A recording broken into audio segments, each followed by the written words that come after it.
జై శ్రీమన్నారాయణ. జై శ్రీరామ్. శ్రీమతే రామానుజాయ నమః. తులసీదాస్ రచించిన రామ్ చరిత్ మానస్ ఆ గ్రంథంలో నుంచి శ్రీరామ జననం ఆ ఘట్టాన్ని ఈ వీడియోలో మనం కథారూపకంగా తెలుసుకునే ప్రయత్నం చేద్దాం. మీ అభిప్రాయాలు, మీ ఆలోచనలు కామెంట్ సెక్షన్ లో రాసి మాతో పంచుకోవచ్చు. అలాగే మా ఛానల్ నచ్చింది అంటే వెంటనే మా ఛానల్ కు సబ్స్క్రైబ్ అవ్వండి. సబ్స్క్రైబ్ అవడంతో పాటు గంట సింబల్ ను మీరు నొక్కారంటే రెగ్యులర్ గా మీకు నోటిఫికేషన్స్ వస్తూ ఉంటాయి. అలాగే మా ఛానల్లో ఎన్నో పాత వీడియోస్, ఆసక్తికరమైన వీడియోస్ ఉన్నాయి. అవన్నీ కూడా మీరు చూడొచ్చు.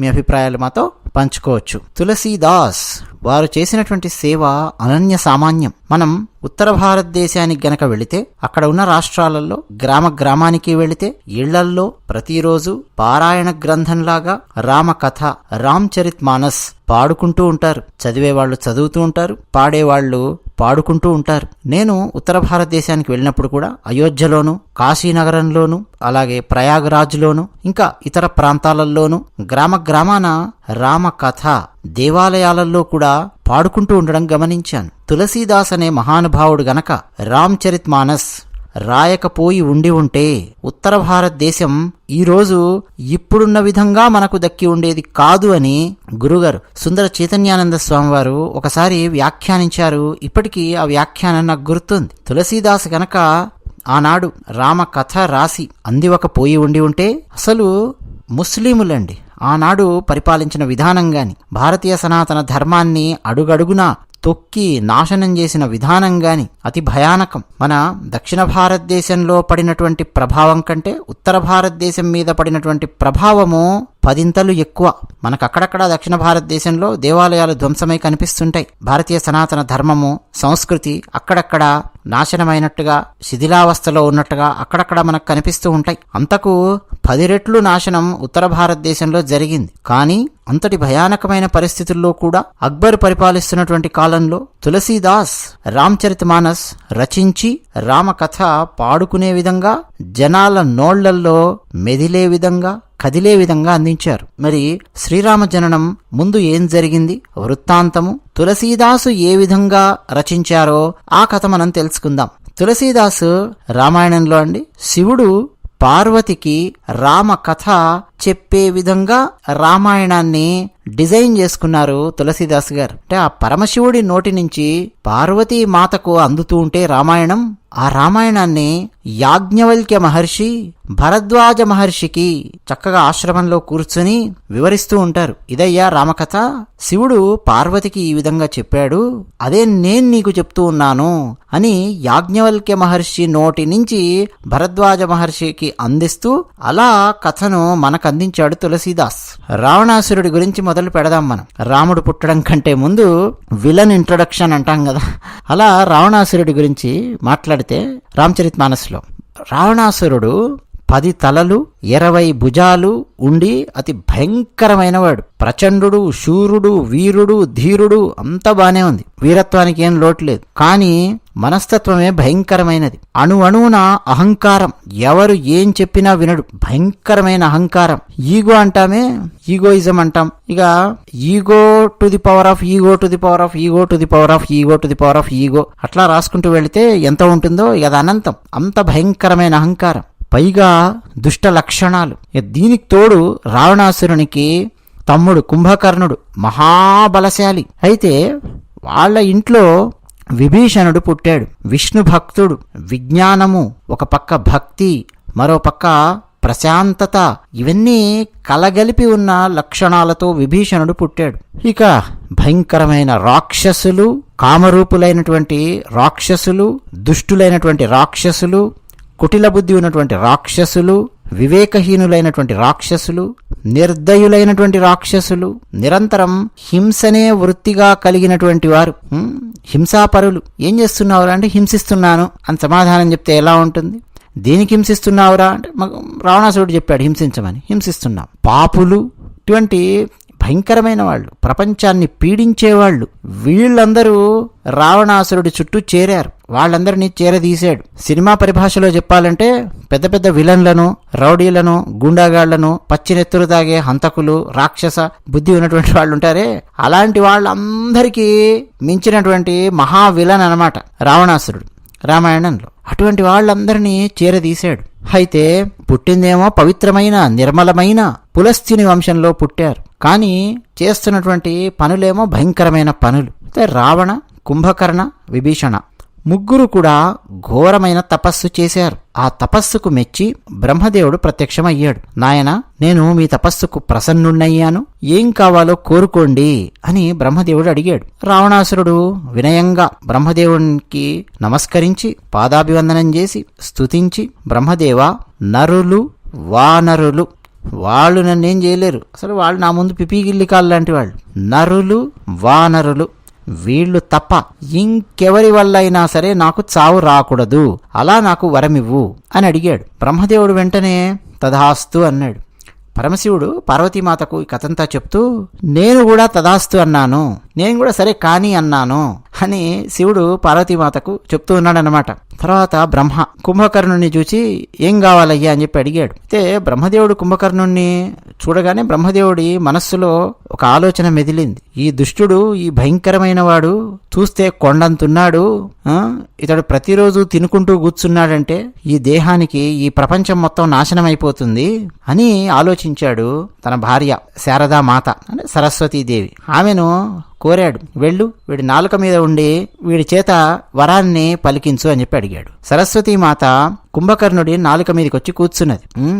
మొత్తానికి కుంభకర్ణుడు కోరిన కోరిక ఏంటంటే, ఒక్కరోజు మాత్రం మేల్కతో ఉండాలి, 6 నెలలు నేను నిద్రపోతూ ఉండాలి. ఇదనమాట కుంభకర్ణుడు కోరుకున్నటువంటి కోరిక. తర్వాత బ్రహ్మదేవుడు విభీషణుడి దగ్గరికి వచ్చాడు. ఏం కావాలి విభీషణ అంటే, నిరంతరం శ్రీమన్నారాయణుని పాద పద్మాలపై అనన్యమైన భక్తి నా మదిలో అలా నిలిచి ఉండాలి, ఆ వరాన్ని ప్రసాదించు, అంతే నాకు కావాల్సింది అని విభీషణుడు అడిగాడు. అంటే భక్తుడు కోరే కోరిక ఈ విధంగా ఉంటుందండి. అందుకే మనం గోవింద నామాలలో చెప్తాం, విభీషణ వరద గోవిందా గోవింద.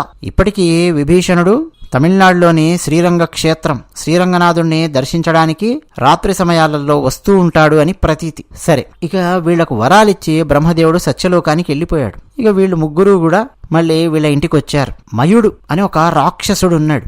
ఆ రాక్షసునికి ఈ వరాల సంగతి, రావణాసురుని సంగతి అర్థమైపోయింది. త్వరలోనే ముఖ్యమంత్రి అవబోతూ ఉన్నాడు అని చెప్పి అర్థమయ్యింది అనుకోండి. ఏం చేస్తారు, కార్పొరేట్లందరూ వచ్చి కూర్చునే అవకాశం ఉంది. మా పిల్లనిస్తాం చేసుకో అంటే మా పిల్లనిస్తాం చేసుకునే అవకాశం ఉంది, పెళ్లి గనక కాకపోయి ఉంటే కదా. అదేవిధంగా మయుడు కూడా ఆలోచించాడు, రాబోయే రోజుల్లో కాబోయే హీరో రావణాసురుడు రాక్షసులందరికీ. కాబట్టి రావణాసురుడికి నా కూతురునిచ్చి పెళ్లి చేయాలి అని ఆలోచించి తన కూతురు మండోదరిని రావణాసురునికి సహధర్మచారిణిగా చేశాడు, వివాహం చేశాడు. మండోదరి ఆమె పతివ్రతా శిరోమణి, చాలా మంచి వ్యక్తి. ఇక రావణాసురుడు కూడా చాలా సంతృప్తి పడ్డాడు. ఆహా, ఇంత మంచి వ్యక్తి, ఇంత అందమైన వ్యక్తి, మంచి పెద్ద కుటుంబానికి చెందినటువంటి వ్యక్తి, రాక్షస కుటుంబం మయుడు, అటువంటి వ్యక్తి నాకు భార్యగా లభించింది అని చెప్పి సంతోషించాడు. ఇక రావణాసురుడు తన 2 తమ్ముళ్లకు వివాహాలు చేశాడు. రావణాసురుడికి ఒక రాజ్యం కావాలి, ఎక్కడికి వెళ్ళి ఉండాలి, ఒక అద్భుతమైన సామ్రాజ్యం కావాలి, ఒక ప్రదేశం కావాలి, నేను నా కుటుంబము నా రాక్షస పరివారము వీళ్ళందరూ నివసించడానికి అని చెప్పి ఆలోచించాడు. బ్రహ్మ నిర్మితమైనటువంటి త్రికూట పర్వతము అని సముద్ర మధ్య భాగంలో ఉంది, దక్షిణ సముద్రం వైపు అతి విశాలమైనటువంటి దుర్గమమైనటువంటి కోట ఉంది. రాక్షసుల యొక్క శిల్పి మాయావి అయినటువంటి మయుడు ఆయన నిర్మించినటువంటి గొప్ప నగరం అన్నమాట. అదంతా కూడా బ్రహ్మదేవుడు ఆజ్ఞాపిస్తే మయుడు నిర్మించాడు అని చెప్పి మనం అర్థం చేసుకోవచ్చు. తులసీదాసు రాసిన దాని ప్రకారం చెప్తున్నాను. మణిమయాలతో మణిమాణిక్యాలతో అలరారుతోంది ఆ నగరం. రత్న ఖచ్చితములైనటువంటి స్వర్ణ భవనములు ఆ నగరంలో ఉన్నాయి. నాగ జాతి నివసించే పాతాళ లోకపు రాజధాని అయిన భోగవతి కంటే అద్భుతంగాను, దేవతలు నివసించే స్వర్గం యొక్క రాజధాని అయిన అమరావతి కంటే అద్భుతంగాను దుర్గమంగాను ఉంది ఆ నగరం. సాటి లేని ఆ నగరం పేరు లంకా. 4 వైపులా సముద్రమే అగడ్తగా ఉంది. మామూలుగా కోటలేమన్నా కడితే చుట్టూ ఒక అగడ్త త్రవ్వించేవారు, అందులో నీళ్లుండేవి, వాటిలో మొసళ్ళు వదిలేవాళ్ళు, అలా ఉండేది. కానీ లంకా నగరానికి అగడ్త ఏమిటి, చుట్టూ మొత్తం సముద్రమే. దాన్ని దాటి లోపలికొచ్చే సాహసము ధైర్యము మానవ మాతృలకు ఎవ్వరికీ ఉండదు అని రావణాసురుని లెక్క. సముద్రం ఉంది కాబట్టి ఇక అగడ్త అవసరం లేదు అనుకున్నాడేమో. తర్వాత మణులు చెక్కినటువంటి బలిష్ట పటిష్టమైన ప్రాకారములున్నాయి, కుడ్యములున్నాయి. అలాగే రావణాసురుడు ఎలాగైనా సరే లంకా నగరాన్ని ఆక్రమించుకోవాలి, అక్కడ నివసించాలనుకున్నాడు. నిజానికి మొదట ఆ లంకా నగరంలో రాక్షస యోధులు నివసిస్తూ ఉండేవారు. ఇప్పటి నుంచో కృతయుగం నుంచి కూడా నివసిస్తూ ఉండేవారు. దేవతలు రాక్షసులతో యుద్ధం చేశారు. ఆ సమయంలో దేవతలు రాక్షసులను తరిమి కొట్టారు. అందులో భాగంగా శ్రీమన్నారాయణుడు కూడా అక్కడికి వచ్చాడు. సుదర్శన చక్రంతో పెద్ద పెద్ద రాక్షసుల కంఠాలు ఖండించాడు. రాక్షసులు పారిపోయారు అక్కడి నుంచి. ఆ తర్వాత ఇంద్రుని ఆజ్ఞానుసారం కుబేరుని భటులైనటువంటి 1,00,00,000 మంది యక్షులు లంకా నగరానికి రక్షకులుగా ఉన్నారు. అంటే కుబేరుని ఆధీనం లోపలికి వచ్చింది లంకా నగరం. ఈ విషయం మొత్తం రావణాసురునికి తెలిసింది. ఓహో, ఒకప్పుడు మన రాక్షసులు ఉండేవాళ్ళట ఎప్పుడో పురాతన కాలంలో. ఆ తర్వాత దేవతలు ఓడించి రాక్షసులను తరిమి కొట్టారు. పైగా ఆ లంకా నగరానికి 1,00,00,000 మంది యక్షులను రక్షకులుగా పెట్టాడు కుబేరుడు. అలా పెట్టమని ఇంద్రుడు ఆజ్ఞాపించాడు. అసలు ఆ లంకా నగరాన్ని గనక మనం ముట్టడించి మనం స్వాధీనం చేసుకుంటే మన రాక్షసులకు బాగుంటుంది. అక్కడ ఉండొచ్చు, మనం ఏ సమస్య లేకుండా అక్కడ ఉండొచ్చు. అక్కడి నుంచి మన ప్రణాళికలు అన్ని కూడా అమలు చేయొచ్చు అని చెప్పి రావణాసురుడు ఆలోచించి పదండి అని చెప్పి ఇక రాక్షస వీరులతో వచ్చి పడ్డాడు. రావణాసురునితో దేవతలు యుద్ధం చేశారు ఆ యక్షులు. కానీ సమస్య ఏంటంటే బ్రహ్మదేవుని వరం ఉంది కదా, నరులు వానరులు తప్ప ఎవరు రావణాసురుడిని చంపలేరు. ఆ వరం ఉండడం వల్ల యక్షులు దేవతలు ఎవ్వరు కూడా రావణాసురుడిని చంపలేకపోయారు. రావణాసురుడు విజేత అయ్యి లంకా నగరాన్ని ఆక్రమించుకున్నాడు. ఆ యక్షులందరూ కూడా ప్రాణ భయంతో లంకా నగరాన్ని వదిలిపెట్టి పారిపోయారు. అంటే కుబేరుని ఆధీనంలో ఉన్నటువంటి లంకా నగరం రావణాసురుని ఆధీనంలోకి వచ్చింది. ఇక ఆ నగరం అంతా కలియదిరిగి చూశాడు. అబ్బా, నాకు తగిన రాజధాని లభించింది. సహజంగా అందంగా దుర్గమంగా ఈ నగరం ఉంది. మళ్ళీ నేను కొత్త రాజధాని కట్టుకోవాల్సిన అవసరం లేదు. ఇదే మన రాజధాని. ఇక రాక్షసులకు వాళ్ళ యోగ్యతలను బట్టి వాళ్లకు గృహాలనిస్తాను అని చెప్పి రావణాసురుడు ఆలోచించి ఇక ఆయా రాక్షసుల యొక్క యోగ్యతలు, ఇప్పటి భాషలో చెప్పాలంటే ఇప్పుడు ప్రభుత్వానికి సంబంధించిన కొన్ని సంస్థలు ఉంటాయి. BHEL ఉంది, అలాగే ఎలక్ట్రిసిటీ డిపార్ట్మెంట్కి సంబంధించినవి, సివిల్ ఇంజనీర్కి సంబంధించిన రకరకాల డిపార్ట్మెంట్స్ ఉంటాయి. ఇరిగేషన్ డిపార్ట్మెంట్ కానీ వాళ్ళకు కొన్ని క్వార్టర్స్ కట్టిస్తూ ఉంటారు. LIGలు, MIG ఇట్లా రకరకాల పేర్లతో పిలుస్తూ ఉంటారు. తెలుసు కదా, వాళ్ళు అసిస్టెంటా, క్లర్కా, ఇంజనీరా అంటే అసిస్టెంట్ ఇంజనీరా, డివిజనల్ ఇంజనీరా, సూపర్వైజరా, లేకపోతే CEయా, DEయా, లేకపోతే బ్యాంకులకు సంబంధించి అయితే మేనేజరా, అసిస్టెంట్ జనరల్ మేనేజరా, జనరల్ మేనేజరా, లేదా డిప్యూటీ జనరల్ మేనేజరా, CGMా, ఇట్లా రకరకాల రోల్స్ ఉంటాయి కదా. దాన్ని బట్టి వాళ్లకు ఏ ఇల్లు ఇవ్వాలి, ఎక్కడ అలాట్ చేయాలి, సింగిల్ బెడ్రూమా, డబుల్ బెడ్రూమా, triple bedroom with big dining hall, big drawing రూమా, ఎన్ని బాల్కనీలు ఉండాలి, ఎక్కడ ఇవ్వాలి, ఇవన్నీ డిసైడ్ చేస్తుంటారు కదా. అలా రావణాసురుడు కూర్చొని ఈ రాక్షసులకు ఈ ఇళ్ళు, ఆ రాక్షసులకు ఆ ఇళ్ళు అంటే వాళ్ళ యోగ్యతను బట్టి వాళ్ళందరికీ కూడా ఇళ్ళు ఇచ్చాడు. ఆ లంకా నగరంలో ఉన్నవే, తను కట్టించింది ఏమీ లేదు. అక్కడ ఉన్న వాటిలోనే యక్షులందరినీ తరిమేశారు కదా, ఆ ఇళ్ళన్నీ ఇచ్చాడు. ఇక రాక్షసులందరూ చాలా సంతోషపడ్డారు. రావణాసురుడు అంతటితో తృప్తి పొందలేదు. విన్నాడు, కుబేరుని దగ్గర పుష్పక విమానం అని చెప్పి ఉంది. ఎక్కడికంటే అక్కడికి కుబేరుడు వెళ్ళగలడు. దాంట్లో ఎంతమంది ఎక్కి కూర్చున్నా సరే ఎప్పుడు ఒక కుర్చీ ఖాళీగా ఉంటుంది, మరొకరు వచ్చి కూర్చున్నాక మరొకటి ఖాళీ అవుతుంది. ఆ పుష్పక విమానం అలా పెరుగుతూ ఉంటుంది. అంతా అద్భుతంగా నిర్మించబడింది. అది నీ దగ్గరుంటే బాగుంటుంది అని పక్కనున్న రాక్షసులు వాడందరూ కూడా చెప్పారు. పదండి, చెప్పి ఊరుకుంటారంటే పదండి కుబేరుడి మీద పడదాం అని రావణాసురుడు వెళ్ళి కుబేరుడి మీద పడ్డాడు. యుద్ధం చేశాడు. కుబేరుడు కూడా మహాపరాక్రమవంతుడు. కానీ సమస్య ఏంటంటే రావణాసురునికి వరం ఉన్నది, బ్రహ్మదేవుడు ఇచ్చిన వరం. దేవతలు ఎవరు కూడా చంపలేరు. అందువల్ల కుబేరుడు కూడా రావణాసురుడిని చంపలేకపోయాడు. పైగా రావణాసురుడి పరాక్రమం కూడా ఉన్నది, శూరుడు వీరుడు పరాక్రమం ఉన్నది. కుబేరుణ్ణి ఓడించి కుబేరుడి పుష్పక విమానాన్ని తీసుకొని వెళ్ళిపోయాడు రావణాసురుడు. ఓడించడం, దౌర్జన్యంగా ఎత్తుకుపోవడం, ఇదే అన్నమాట. రాముడికి రావణాసురుడికి తేడా చూడండి ఎంతున్నదో. రాముడేమో లంకా నగరాన్ని జయించాడు, కానీ స్వర్ణమయమైనటువంటి లంకా నగరంలో ఉండిపోలేదు. పోనీ లంకా నగరాన్ని మొత్తం తన హస్తగతం చేసుకొని మాకు ట్యాక్సులు కట్టాలి అని చెప్పేమని అన్నాడు. ఏమీ అనలేదండి రాముడు.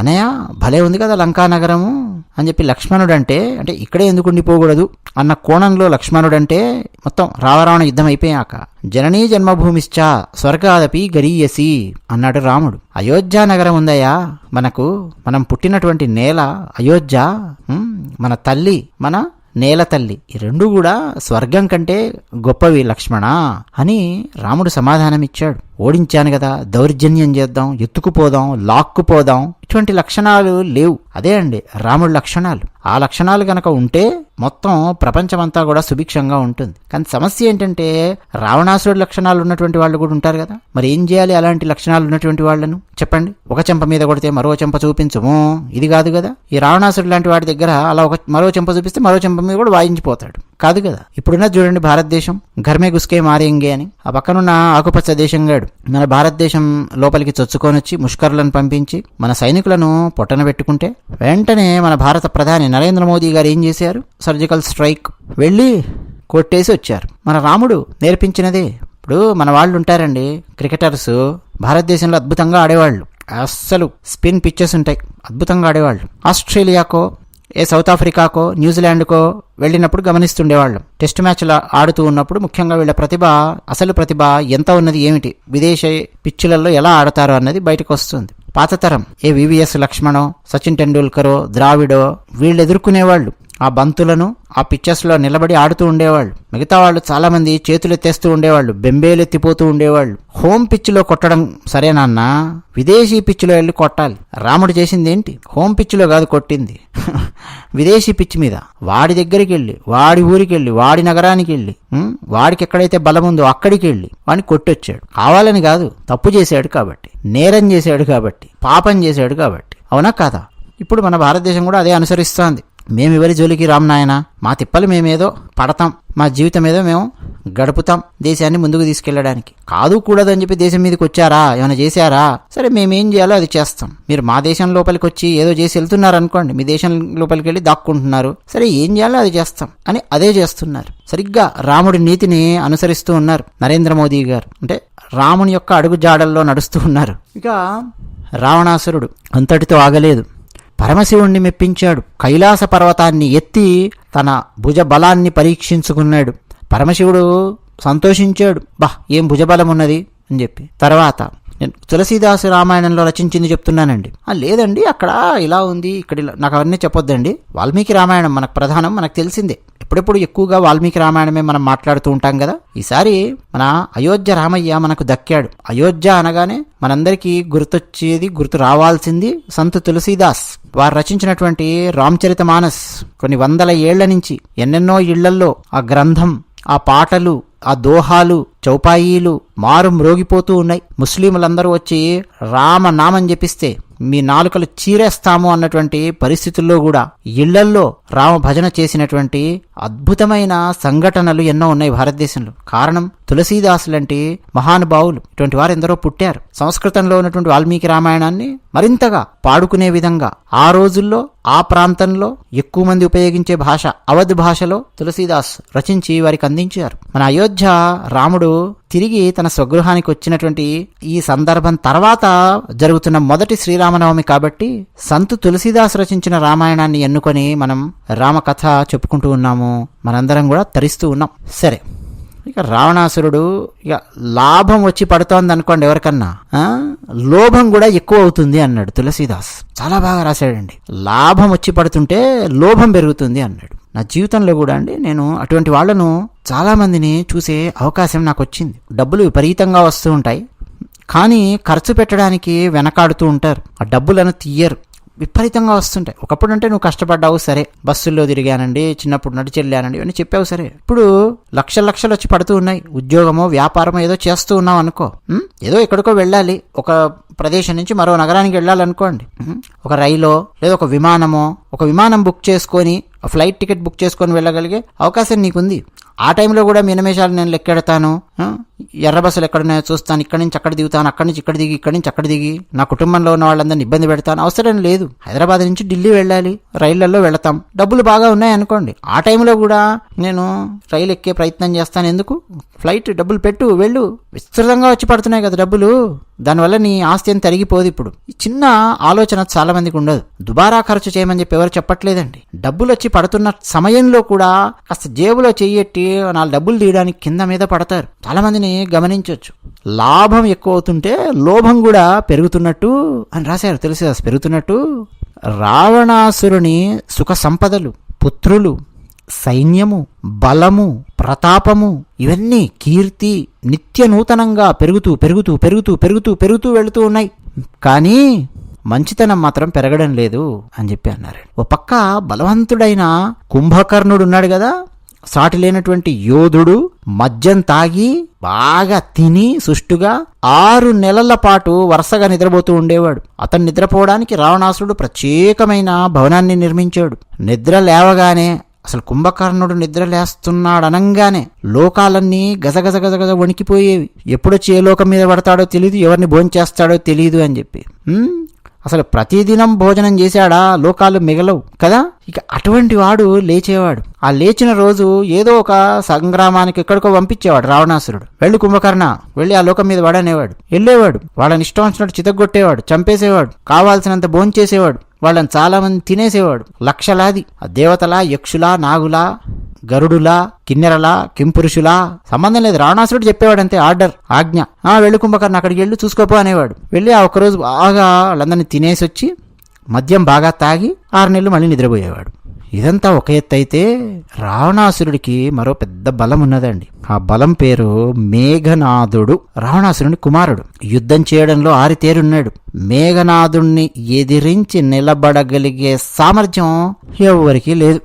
అంతా అరివీర భయంకరుడు. యుద్ధం చేస్తే మేఘనాథుని భయానికి దేవతలు అనుక్షణం గజ గజ గజ గజ వణికిపోతూ ఉండేవారు. ఇదంతా ఒక ఎత్తు అయితే, రావణాసురుని పుత్రులున్నారు, యోధులున్నారు ఎందరో. కుముఖుడు, అకంపనుడు, వజ్రదంతుడు, ధూమకేతు, అతికాయుడు, ఎంతమంది అండి యోధాను యోధులు. కుంభుడు, నికుంభుడు, యోధాను యోధులను రాక్షసులందరినీ దగ్గర తెచ్చిపెట్టుకున్నాడు. రకరకాల వరాలు పొందినటువంటి రాక్షసులు మళ్ళీ వాళ్ళు కూడా.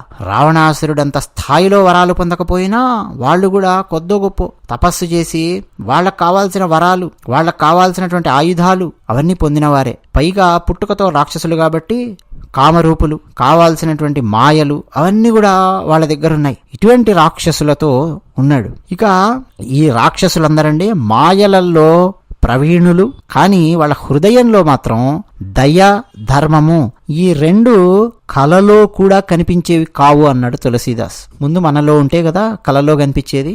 మనలో మంచితనం ఉంటే కలలో మనం ఎవరికైనా దానం చేస్తున్నట్టు కల వస్తుంది కదా. కనీసం స్వప్నంలో కూడా కనిపించేవి కావు. దయ లేదు, ధర్మము లేదు వాళ్ళలో. ఇక కలలో కూడా కనిపించేవి కావు అంటే ఇళ్లలో ఉన్నప్పుడు, అంటే మెలుకతో ఉన్నప్పుడు ఇక అసలే లేవు. ఇన్ని వరాలు, మాయలు, బలము ఉన్నటువంటి వాళ్లకు ధర్మము, దయ 2 లేవంటే లోకం ఏ స్థాయిలో గజగజ వణికిపోతుందో ఒక్కసారి చూడండి అయ్యా.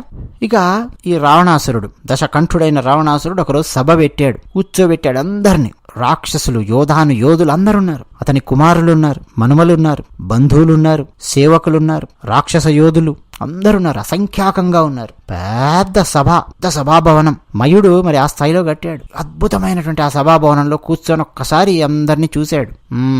ఓ రాక్షస వీరులారా, నేను చెప్పేది జాగ్రత్తగా వినండి. దేవతలు మనకు శత్రువులు, ఆ విషయం మీ అందరికీ తెలిసిందే కదా. మరి ఎలా శత్రువులను జయించాలి, నిరంతరం వాళ్ళను ఎలా అదుపులో పెట్టాలి, వాళ్ళ బలం ఏమిటో తెలుసుకుని ఆ బలం మీద మనం కొట్టాలి. వాళ్ళు మనకు ఎదురుగా నిలబడి యుద్ధం చెయ్యరు. మన ఎదురుగా నిలబడి యుద్ధం చేయగలిగే సామర్థ్యం దేవతలకు లేదు. మనం బలశాలులం కాబట్టి మనల్ని చూసి వాళ్ళు పారిపోతూ ఉంటారు. కానీ కేవలం పారిపోవడమే కాదు, వాళ్ళందరినీ మృత్యువు ఒడికి చేర్చాలి, సమూలంగా నాశనం చేసి పారేయాలి. అసలు దేవత అనేవాడెవడు లేకుండా చేయాలి. అది నేను ఇన్ని రోజులు ఆలోచిస్తూ వస్తున్నాను. ఆ ఉపాయం నాకు తట్టింది. అది మీకు చెప్పాలనే ఈరోజు ఈ సభ పెట్టాను. అసలు దేవతల బలం ఎక్కడుందో తెలుసా? యజ్ఞ యాగాదులలో ఉంది. మునులు, అలాగే ఇళ్లలో ఉన్నటువంటి గృహస్థులు, బ్రాహ్మణులు నిరంతరం యజ్ఞాలు చేస్తుంటారు, హోమాలు చేస్తుంటారు, శ్రాద్ధములు పెడుతూ ఉంటారు. పైగా బ్రాహ్మణులను పిలిచి బ్రాహ్మణ భోజనం అని చెప్పి గృహస్థులు ప్రత్యేకంగా బ్రాహ్మణులకు భోజనాలు పెడుతూ ఉంటారు. బ్రాహ్మణులతో ఆశీర్వాదం తీసుకుంటూ ఉంటారు. ఒక సదస్యం నిర్వహిస్తారు. వేద పఠనం అవన్నీ చేయిస్తూ ఉంటారు. బ్రాహ్మణులకు భోజనం పెట్టి వాళ్ళని సంతృప్తులను చేస్తూ ఉంటారు. ఇక యజ్ఞాలు, హోమాలు, శ్రాద్ధాలు ఇవన్నీ కూడా నడుస్తూ ఉన్నాయి కదా. వీటి వల్ల దేవతలకు శక్తి వెళుతూ ఉంటుంది. దేవతల శక్తి మొత్తం వీటిలోనే ఉన్నది. దేవతలు ఆకలితో కృంగి కృషించి గత్యంతరం లేక మనల్ని శరణుజొచ్చాలి. అప్పుడు మనం వాళ్ళని పట్టుకొని చంపేయచ్చు. లేకపోతే మన ఆధీనంలో వాళ్ళని పెట్టుకోవచ్చు. అర్థమవుతుందని నేను చెప్తున్నది అన్నాడు రావణాసురుడు. అందరూ మొహామొహాలు చూసుకున్నారు. నిజమే నిజమే నిజమే అని. నిజమే మహారాజా, నిజమే నిజమే నిజమే, అవును అవును అవును. సభాభవనం మొత్తం దద్దరిల్లిపోయింది. చూడండి రావణాసురుడు ఆలోచన ఎలా ఉందో. యజ్ఞయాగాదులు, హోమాలు, బ్రాహ్మణ భోజనాలు ఇటువంటివేవి గనక లేకపోతే దేవతలు కృంగి కృషించిపోతారు. కృషించి రావణాసురుడి కాళ్ల బేరానికి వచ్చి అయ్యా శరణు శరణు అంటారట. అప్పుడు వాళ్ళని పట్టుకొని చంపుతారట. శరణు అన్నవాడిని ఎవరైనా గాని చంపుతారండి. రాముడైతే విభీషణుడు శరణు శరణు అని చెప్పి వస్తే కూడా నా భార్యను ఎత్తుకుపోయిన రావణాసురుడి తమ్ముడే నాకేమైనా చేస్తాడా, చెడు చేస్తాడా, ఇవన్నీ ఏం ఆలోచించలేదండి. శరణు అనగానే డైరెక్ట్ గా రా అన్నాడు అంతే రాముడు. అందుకే అనుకున్నాం విభీషణ వరద గోవిందా గోవింద. వరదా వరదా, దా అంటే ఇచ్చేవాడు, వరములనిచ్చేవాడు. విభీషణ వరద ఏమిచ్చాడు వరం విభీషణుడికి? నిరంతరం తన పక్కన ఉండే వరం ఇచ్చాడు. తన సోదరునితో సమానంగా ఆలింగనమిచ్చాడు. తన పక్కన కూర్చోబెట్టుకున్నాడు రాముడు. శరణు అని వస్తే అటువంటి వాణ్ణి రా పర్వాలేదు, నేనున్నాను కదా, శరణు అన్నావు కదా, అయిపోయిందిగా, నేను చూసుకుంటాను, నీ బాధ్యత మొత్తం నాకు వదిలే. ఇది భగవద్గీత శ్లోకం. సర్వధర్మాన్ పరిత్యజ్య మామేకం శరణం వ్రజ అహం త్వా సర్వ పాపేభ్యో మోక్షయిష్యామి మా శుచః. నన్ను శరణుజొచ్చు కృష్ణుడు చెప్పాడు. సరాసరి దాంట్లో కృష్ణుడు అంటే ఎవరండి? రాముడే కృష్ణుడు. కృష్ణస్తు భగవాన్ స్వయం అని వేదవ్యాసుడు చక్కగా భాగవతంలో రాసి మనకు అందించాడు. కృష్ణస్తు భగవాన్ స్వయం. నన్ను శరణుజొచ్చు, నీ కష్టాలు బాధలు అవన్నీ నేను చూసుకుంటాను. అవన్నీ కాదయా, అంతకు మించినది ఉంది మోక్షం. మళ్ళీ నువ్వు పుట్టకుండా పరిపూర్ణంగా ఆ పరమాత్మ తత్వంలో లీనమయ్యే విధంగా నేను చేస్తాను, మోక్షమిస్తాను అని చెప్పి చరమశ్లోకం అంటారు భగవద్గీతలో. సర్వధర్మాన్ పరిత్యజ్య అన్నటువంటి శ్లోకం. రామానుజాచార్యుల వారు నిరంతరం ఈ శ్లోకాన్ని అనుసంధానం చేస్తూ ఉండేవారు. భగవద్గీత శ్లోకం. ఈ శ్లోకానికి ఉన్నటువంటి అర్థాన్ని, నిగూఢమైన అర్థాలను, ఏది సంస్కృతపు అర్థాలు కాదు, పైపై అర్థాలు కాదు, నిగూఢమైన అర్థాలు తెలుసుకోవడం కోసమే రామానుజాచార్యుల వారు పదే పదే పదే పదే తన గురువు గారి దగ్గరికి వెళ్ళొచ్చారు. ఆ చరిత్ర అంతా మనం అంతకుముందు చెప్పుకున్నాం. మార్గశీర్ష మాసంలో మనం చెప్పుకున్నాం, ధనుర్మాసంలో కదా. శరణుజొచ్చిన వారిని రాముడు అలా చూస్తాడు. నారాయణ తత్వం. రావణాసురుడు ఏం చేస్తున్నాడు? శరణు అని చెప్పి దేవతలు వస్తే పట్టుకొని లేపేయండి రా అంటున్నాడు, చంపేయండి అంటున్నాడు, చంపేద్దాం అంటున్నాడు. సరే చంపిన వాళ్ళని చంపేద్దాం, లేదనుకో మన ఆధీనంలో పెట్టుకుందాం వాళ్ళని. అంటే మనం వాళ్ళని బానిసలుగా చేసుకొని మనకు నచ్చినట్టు వాళ్ళ చేత పని చేయించుకుందాం. బ్రిటిషోడి మనస్తత్వం. అలాగే మన భారతదేశం మీద దండెత్తినటువంటి తుగ్లకులు, తురుష్కులు, ముస్లిం దండయాత్రలు ఎన్నో జరిగాయి కదా, వాళ్ళ మనస్తత్వం ఇదంతా అదే. ఎందుకు ఇది చెప్తున్నానంటే, తులసీదాసు రామచరితమానస్ రచించినప్పుడు మనం మొదట చెప్పుకున్నాం అక్బర్ కాలం అది. అంటే అప్పటికే బాబర్ కాలాన్ని, హుమయూన్ కాలాన్ని చూసేశారు ప్రజలు. అలావుద్దీన్ ఖిల్జీ కాలాన్ని, తుగ్లక్ కాలాన్ని చూసేశారు. భయంకరమైన దండయాత్రలు, గజనీ మహమ్మద్ లాంటి వాళ్ళ దండయాత్రలు భారతదేశం ఎదుర్కొని ఉంది. మనల్నే బానిసలుగా చేసుకొని ఆడించినటువంటి పరిస్థితి. ఆ సమయంలో రాశాడండి రామచరితమానస్. ఒక ఉత్తేజం తీసుకురావాలి, ఒక ఆలోచన విధానం తీసుకురావాలి, ఒక ఐకమత్యం తీసుకురావాలి, రామనామం మీద ఒక ఏకత్వాన్ని సాధించాలి అన్న లక్ష్యంతో రామచరితమానస్ రాశాడు. ఇప్పటికి కూడా మనం ఐకమత్యంగా ఉండకపోతే భారతీయులం లాభం లేదు. ఇంకా రావణాసురుడు ఇదంతా చెప్పాక మేఘనాథ లే అన్నాడు. మేఘనాథుడు తాను కూర్చున్న ఆసనంలోంచి లేచి నించున్నాడు. మేఘనాథ కుమారా, దేవతలలో రణధీరులున్నారు, బలశాలురున్నారు, యుద్ధోత్సాహులు ఉన్నారు. సరిగ్గా వాళ్ళ దగ్గరికి వెళ్ళు. బలమైన దేవతలు ఎవరున్నారో, యుద్ధం అనగానే ఉత్సాహం ఏ దేవతకైతే వస్తుందో, ఎవరికైతే బలముందో సరిగ్గా వాళ్ళ మీద వెళ్ళిపడు, ఓడించు, బందీలుగా చేసుకుని కట్టేసి మరి నా దగ్గర తీసుకొని రా. ఇది నేను నీకు ఇస్తున్న ఆజ్ఞ అన్నాడండి రావణాసురుడు. వెంటనే మేఘనాథుడు తండ్రికి నమస్కరించి, మీ ఆజ్ఞ పాటించడానికి ఇప్పుడే బయలుదేరుతున్నాను పితాశ్రీ, నాన్నగారు అని చెప్పి మేఘనాథుడు సర్వం సిద్ధం చేసుకుని వెళ్ళిపోయాడు. వెంటనే వెళ్ళిపోయాడు. ఇక ఒక్కొక్కరిని రావణాసురుడు లేపి నించోబెట్టడము, వాళ్ళకు ఆజ్ఞలు జారీ చేయడం. ఒక రకంగా టీం మీటింగ్లు ఇవన్నీ జరుగుతుంటాయే, అటువంటిది అనమాట ఇది. పెద్ద సమావేశం. కుంభ నువ్వు అక్కడికి వెళ్ళు, నికుంభ నువ్వు పలానా వాడి మీద పడు, అతికాయ నువ్వు ఇక్కడికి వెళ్ళు, మహాపార్శ్వ నువ్వు అక్కడికి వెళ్ళు, వజ్రదంత నువ్వు వీళ్ళ మీద పడు, ధూమకేతు నువ్వు అక్కడికి వెళ్ళు, కుముఖ నువ్వు వాళ్ళ మీద పడు. ఇట్లా ఒక్కొక్కరికి ఆజ్ఞలు జారీ చేయడం మొదలుపెట్టాడు. అందరూ ఆజ్ఞలు తీసుకుంటున్నారు, ఒక్కొక్కరు తీసుకొని వెళ్ళిపోతూ ఉన్నారు. ఇప్పుడు రావణాసురుడు ఒక్కడే మిగిలాడు. మరి రావణాసురుడు ఏం చేయాలి? సర్వం సిద్ధం చేసుకున్నాడు. ఒక గద తీసుకొని గదాధారి అయి తాను కూడా దేవతలను జయించడానికి బయలుదేరాడు. ఇక రావణాసురుడు నడుస్తూ వెళుతుంటే భూమి దద్దరిల్లిపోతోంది. గర్జన, రావణాసురుడు అంటేనే గర్జన, రావణ ఆ పేరులోనే గర్జన అన్నటువంటి అర్థం ఉన్నది.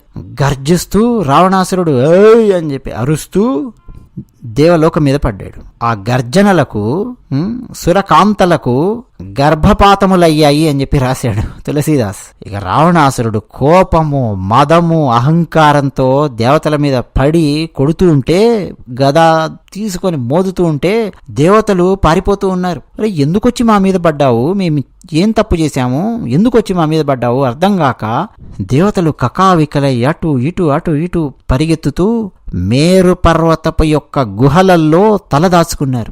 దిక్పాలకులు ఉండే ప్రదేశాలు మొత్తం శూన్యాలై కనిపించాయి. అంటే ఒక్క దిక్పాలకుడు కూడా లేడక్కడ. గుహలల్లో దాక్కున్నారు. రావణాసురుడు ఒక్కసారి మొత్తం చూసి మళ్ళీ పదే పదే తన గర్జనలతో దేవతలను దూషిస్తూ, దూషించడం అంటే అశ్లీలమైన భాషలో దూషిస్తూ, కవ్విస్తూ, రండ్రా యుద్ధం చేయండి అని ఒక పక్క అశ్లీల భాష, ఒక పక్క దూషిస్తూ, కవ్విస్తూ, రెచ్చగొడుతూ, యుద్ధోన్మాదంతో నాకు ధీటైనటువంటి యోధుడు ఎక్కడున్నాడు రండ్రా అని ఈ విశ్వమంతా గాలించడం మొదలెట్టాడు. అలాంటి వీరుడు ఎవ్వరు కూడా రావణాసురుడికి దొరకలేదు. సూర్యుని దగ్గరికి వెళ్ళాడు. చంద్రుడు, ఇంద్ర, అగ్ని, యమ, వరుణ, వాయు, కుబేర దిక్పాలకులు కావచ్చు, దేవతలు, కిన్నెర, సిద్ధ, నాగ, అలాగే మనుషుల దగ్గరికి కూడా వెళ్ళాడు. మనుషుల గణాలంటే రాజులు, వీళ్ళందరూ ఉంటారు కదా.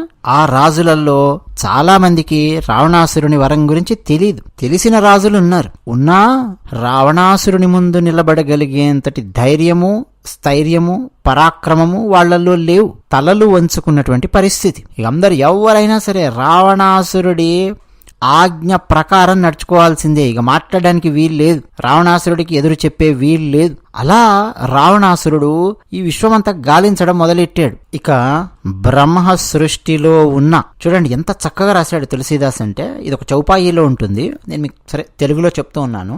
బ్రహ్మ సృష్టిలో ఉన్న శరీరాన్ని ధరించి ఉన్న స్త్రీలైనా సరే పురుషులైనా సరే ఎవరైనా సరే రావణాసురునికి వశులైపోయారు.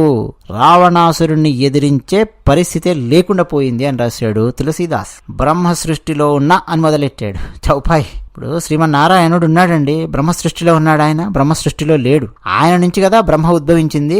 ఆయన నాభి నుంచి ఒక కమలంలో బ్రహ్మదేవుడు ఉద్భవించాడు కదా. ఆ తర్వాత బ్రహ్మ సృష్టి చేశాడు, మనకు తెలిసిందే. బ్రహ్మ సృష్టిలో ఉన్న శరీరధారులైనటువంటి స్త్రీలు, పురుషులు వాళ్ళందరూ రావణాసురుడి ఆజ్ఞకు బద్దులై ఉన్నటువంటి పరిస్థితి. భయభ్రాంతులైపోయారు. ఏమి ఆజ్ఞ రావణాసురుడిస్తే ఆ ఆజ్ఞ పాటించాల్సిందే. ప్రతిరోజు వినయంగా రావణాసురునికి నమస్కారం పెట్టేవాళ్ళు. రావణాసురుడు ఎక్కడ కనిపించినా సరే భయంగా నమస్కారం పెట్టేవాళ్ళు. ఈ నమస్కారాలలో కూడా 2 రకాల నమస్కారాలు ఉంటాయండో, నా జీవితంలో కూడా నేను అనుభవించాను. భయపడుతూ పెట్టే నమస్కారాలు ఉంటాయి, అంటే అవతలి వాళ్ళు ఫీల్ అయిపోతారేమో, నేను నమస్కారం పెట్టకపోతే అవతలి వాళ్ళు ఫీల్ అయిపోతారేమో అని పెట్టే నమస్కారాలు ఉంటాయి. భయంగా పెట్టే నమస్కారాలు, భక్తితో చేసే నమస్కారాలు ఉంటాయి, ప్రేమతో చేసే నమస్కారాలు ఉంటాయి. రెండింటికి చాలా తేడా ఉంది. అదే శ్రీరాముడు, మనకు వాల్మీకి మహర్షి పూర్వభాషి అని చెప్పి రాశారు. శ్రీరాముడే ముందు వెళ్ళి పలకరిస్తాడు. ఇప్పుడు మనం ఫంక్షన్స్కి ఎక్కడన్నా వెళతాం, చూస్తాం, వచ్చారు, నాకంటే చిన్నవాడు ఉన్నాడు ఇక్కడ, వాడే రాని నన్ను పలకరించని, నేను వాడిని పలకరించేది ఏమిటి, ఇట్లా అనుకుంటూ ఉంటారు కదా. నేను ఆయన పలకరించేది ఏమిటి, వీళ్ళని పలకరించేది ఏమిటి, నేను వెళ్ళాను, వాళ్ళు వచ్చి నన్ను పలకరిస్తారు, మాట్లాడతారు, అప్పుడు మాట్లాడదాం. కానీ ఇది మనలో చాలా మంది మనస్తత్వం ఉంటుంది. కానీ రాముడు తానే ముందు వెళ్ళి పలకరిస్తాడు. ఎవరిని? తనకంటే ఆర్థికంగానో సామాజికంగానో ఉన్నత స్థానంలో ఉన్న వాళ్ళను మాత్రమే కాదండి, వాళ్ళను కాదు, తనకంటే ఆర్థికంగా తక్కువ స్థానంలో ఉన్నారా, వయసులో పెద్దవారా, చిన్నవారా, ఏ వృత్తిలో ఉన్నారా సంబంధం లేదు. రాముడు అలా వెళుతూ ఉన్నాడు అనుకోండి, వీధిలో అయోధ్యావాసులను పలకరిస్తూ వెళ్ళేవాడు. అయ్యా బాగున్నారా, నమస్కారం అండి, ఏం చేస్తున్నారండి, పెద్దవారు ఎవరైనా కనిపించినప్పుడు ఎలా ఉందండి ఆరోగ్యము, బాగున్నారా, ఇంత చక్కగా రాముడు మాట్లాడేవాడు. రాముని పలుకులు అంతా సుందరంగా ఉండేవి. వాళ్లలో చాలా మంది అయ్యో రాముడు వస్తున్నాడని చెప్పి పరిగెత్తుకొచ్చి ముందు నమస్కారం పెట్టేవారు. రామా నమస్కారము పెట్టేవారు. అది ప్రేమ భక్తితో చేసే నమస్కారం. రావణాసురుడికి కూడా నమస్కారాలు పెట్టేవారు. మొత్తం స్త్రీలు పురుషులు నమస్కారం పెట్టేవారు. ఎలా పెట్టేవారు? తులసీదాస్ రాశాడు. భయంగా నమస్కారం పెట్టేవారు. వామ్మ నాయన వచ్చాడ్రా, నమస్కారం పెట్టకపోతే చావు కొడతాడని భయంతో నమస్కారం పెట్టేవారు. ఇక తన భుజ బలంతో మొత్తం జగత్తునంతా తన వశంలో పెట్టుకున్నాడు రావణాసురుడు. ఎవరికీ స్వేచ్ఛ లేనటువంటి పరిస్థితి. రావణాసురుడి కనుసన్నలలో మెలగాల్సిందే. దీన్నే ఫ్యూడలిజం అంటాం. ఫ్యూడలిస్టిక్ థాట్ ప్రాసెస్, ఫ్యూడలిజము ఉపయోగిస్తుంటారు కొంతమంది పదాలు. ఫ్యూడలిజం అంటే ఇదే అనమాట. రావణాసురుడు మొత్తం సమస్త భూమండలానికి అధిపతి అయిపోయాడు, అనఫీషియల్ అధిపతి అయిపోయాడు. తన ఇష్ట ప్రకారం ఇక రాజ్యపాలన చేసుకుంటూ వస్తున్నాడు. ఇక రావణాసురుడికి ఉన్నటువంటి ప్రధానమైన లక్షణం ఏంటి? అమ్మాయిల మీద కన్ను వెయ్యడం. దేవతలు, యక్షులు, గంధర్వులు, కిన్నెరలు, నాగజాతి, అటు మనుష్య జాతి ఉన్నటువంటి కన్యలనండి, ఈ రకరకాల జాతులకు చెందినటువంటి కన్యలను, ఒక అందమైన కన్య రావణాసురుడి కంట పడిందా అంతే తన బాహుబలంతో ఎత్తుకురావడం. ఆ అమ్మాయికి ఇష్టం ఉందా ఇష్టం లేదా అని తర్వాత బలవంతంగా ఎత్తుకురావడం, బెదిరించడం, లేదు తన సంపద చూపించడం. చచ్చినట్టు ఆమె సరే రావణ నిన్ను వివాహం చేసుకుంటాను, సరే రావణ అని చెప్పి ఆమె చేత యాక్సెప్టెన్సీ, కన్సెంట్ తీసుకుంటాడు. ఆ కన్సెంట్ తీసుకోవడానికి ఉపయోగించే పద్ధతులు చాలా ఉంటాయి. భయపెడతాడు, సంపద చూపిస్తాడు, బెదిరిస్తాడు, రాక్షస స్త్రీలను ప్రయోగిస్తాడు. ఇట్లా రకరకాలుగా మొత్తానికి భయపెట్టి బెదిరించి తన బాహుబలంతో వాళ్లను తన వశం చేసుకుంటూ వస్తున్నాడు. రకరకాల అమ్మాయిలను ఇక వాళ్ళని అనుభవించడం, మళ్ళీ ఇంకొక అమ్మాయి మీద కన్ను, మళ్ళీ ఇంకో అమ్మాయి ఎక్కడ దొరుకుతుందో ఎత్తుకురావడం. ఇదే పని అన్నమాట రావణాసురుడు. ఇంద్రజిత్తు, మేఘనాథుడు రావణాసురుడి ఆజ్ఞ ఎప్పటికప్పుడు పాటిస్తూ, రావణాసురుడు ఏం చెప్తే అది చేస్తూ, పక్కన రైట్ హ్యాండ్ అంటామే అలా ఉండేవాడు. ఇక రాక్షసులందరూ కూడా రావణాసురుడి ఆజ్ఞలు శిరసావహిస్తూ, ఇక ఇష్టం వచ్చినట్టు దేవతలను హింసిస్తూ, అసలు రావణాసురుడే అమ్మాయిలను ఇలా ఎత్తుకొచ్చి, రాజైనటువంటి రావణాసురుడే ఇలా అమ్మాయిలను ఎత్తుకొచ్చి భయపెట్టి బెదిరించి ఒప్పుకునేలా చేసి వాళ్ళని అనుభవిస్తూ ఉంటే, ఇక సరే అనుభవించడం అన్న పదం వాడడం నాకు ఇష్టం లేదండి, అఘాయిత్యం అందాం. ఈ అనుభవం అన్న పదం ఏంటి? అసహ్యకరమైన పదం. చిన్నప్పటి నుంచి నవలల్లో పుస్తకాలలో చదివి అదే పదం వస్తున్నది నా నోట్లో. చిచి, అనుభవిస్తూ కాదు, అఘాయిత్యం చేస్తూ వాళ్ళ మీద జులుం ప్రదర్శిస్తూ రావణాసురుడు ఆ విధంగా బతుకుతూ ఉంటే, రావణాసురుడి కింద ఉన్నటువంటి రాక్షసులు వాళ్ళేం తక్కువ తిన్నారా? రాజే అలా ఉన్నప్పుడు ఇక రాక్షసులు ఏం చేస్తారంటే వాళ్ళు రెచ్చిపోయేవాళ్ళు. యథా రాజా తదా ప్రజ, అంతే కదా. మా రాజా ఇలా ఉన్నాడు. ఇప్పుడు ఏ రాక్షసుడి మీదైనా ఒక కంప్లైంట్ వెళ్ళింది అనుకోండి రాజు దగ్గరికి, అయ్యా రావణ నేను స్త్రీని, ఇదిగో ఈ రాక్షసుడు నన్ను బలవంతంగా ఎత్తుకొచ్చాడు, నేను అందంగా ఉన్నానని, నాకు ఇంతకు ముందే పెళ్ళి అయింది, నా భర్త కూడా ఉన్నాడు, వీడు ఎత్తుకొచ్చాడు నన్ను, ఇగో వీడు మీ అసిస్టెంటే అని చెప్పి ఎవరైనా ఒక స్త్రీ వచ్చి రావణాసురుడి ముందు మొరపెట్టుకుంది అనుకోండి, ఏం చెప్తాడు రావణాసురుడు? ఏం చెప్తాడు చెప్పండి? తను చేసేది అదే కదా. కాబట్టి ఆమెకి ఏం చెప్తాడు? బలం ఉంటే చాలు, బలం ఉన్నోడిదే అమ్మాయి, ఏమిటి ఏడుస్తున్నావు? నీ మొగుడికి అంత బలం ఉంటే వీడిని తన్ని అప్పుడు విడిపించుకొని తీసుకువెళ్ళమని చెప్పో, ఏడుస్తున్నావు ఇక్కడ. ఇది రావణాసురుడి మనస్తత్వం. తను అదే చేస్తాడు, తన కింద ఉన్న వాళ్ళు అదే చేస్తారు. అట్లా వేలాది మంది, లక్షలాది మంది రాక్షసులు రెచ్చిపోయి ప్రపంచం మీద పడుతూ ఉంటే ఎంత భయంకరంగా ఉంటుందో పరిస్థితి ఆలోచించండి. బ్రాహ్మణుల మీద కన్నేశారు అని చెప్పాను కదా, యజ్ఞ యాగాదుల మీద కన్నేశారని చెప్పాను కదా, నిర్ణయం తీసుకున్నాడు కదా సమావేశంలో, రాక్షసులను ఉస్కో అన్నాడు కదా. కామరూపధారులైనటువంటి రాక్షసుడు, కామరూపము అంటే ఏ రూపం కావాలంటే ఆ రూపాన్ని ధరించగలిగే శక్తి, దాన్ని కామరూపము అంటాం. కామరూపధారులైనటువంటి రాక్షసులు భయకంపితులను చేస్తూ ప్రజలందరినీ ఎక్కడెక్కడ వేద విరుద్ధంగా ప్రవర్తించాలా అని చెప్పి వెతికి మరీ వేద విరుద్ధంగా ప్రవర్తించేవారు. వేద విరుద్ధమైనటువంటి కర్మలను ఆచరిస్తూ ఉండేవారు. గోవులు ఎక్కడన్నా కనిపించాయనుకోండి, ఏం చేసేవారో తెలుసా?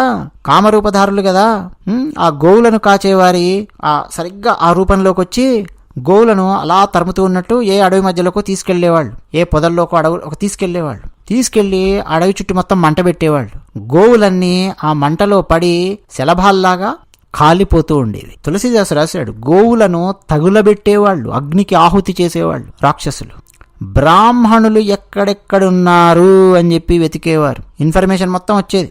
అగ్రహారాలలో ఉండేవారండి. అగ్రహారాలలో బ్రాహ్మణులు ఉండి ప్రతిరోజు వేద విధమైనటువంటి కర్మలను ఆచరిస్తూ అగ్నిహోత్రం చేస్తూ జీవిస్తూ ఉండేవారు. యజ్ఞయాగాదులు చేస్తూ దానికి సంబంధించినటువంటి నిరంతరం చర్చలు, వేదాంతానికి సంబంధించినటువంటి చర్చలు అందులో ఉండేవారు. తర్వాత ఏం యాగం చెయ్యాలి, దీనికి సంబంధించిన చర్చలు ఇవన్నీ కూడా ఉండేవి కదా. సరిగ్గా అగ్రహారాలు ఇవన్నీ ఎక్కడెక్కడున్నాయి వెతికేవాళ్ళు. వెతికి మొత్తం తగలబెట్టేవాళ్ళు. రాత్రిపూట రావడం, కాగడాలన్నీ తీసుకురావడం, తగలబెట్టేయండి రా మొత్తం అగ్రహారాన్ని తగలబెట్టేవాళ్ళు. బ్రాహ్మణులు ఉన్నటువంటి నగరాలుంటాయి. నగరాలలో ఏ ప్రాంతంలో బ్రాహ్మణులు ఉన్నారో వెతికి, పెద్ద పెద్ద నగరాలు ఉంటాయి కదండి, ఎక్కడెక్కడున్నారు, ఏ ఏ వీధులు ఉన్నారు వెతకండి రా, వెతికి వాళ్ళను అగ్నికి ఆహుతి చేసేవారు. నాకు తులసీదాసు రామచరిత మానస్ చదివినప్పుడు చాలా సందర్భాలలో అనిపిస్తుందండి, అంటే నర్మగర్భంగా చరిత్రను రాశాడేమో తులసీదాసు.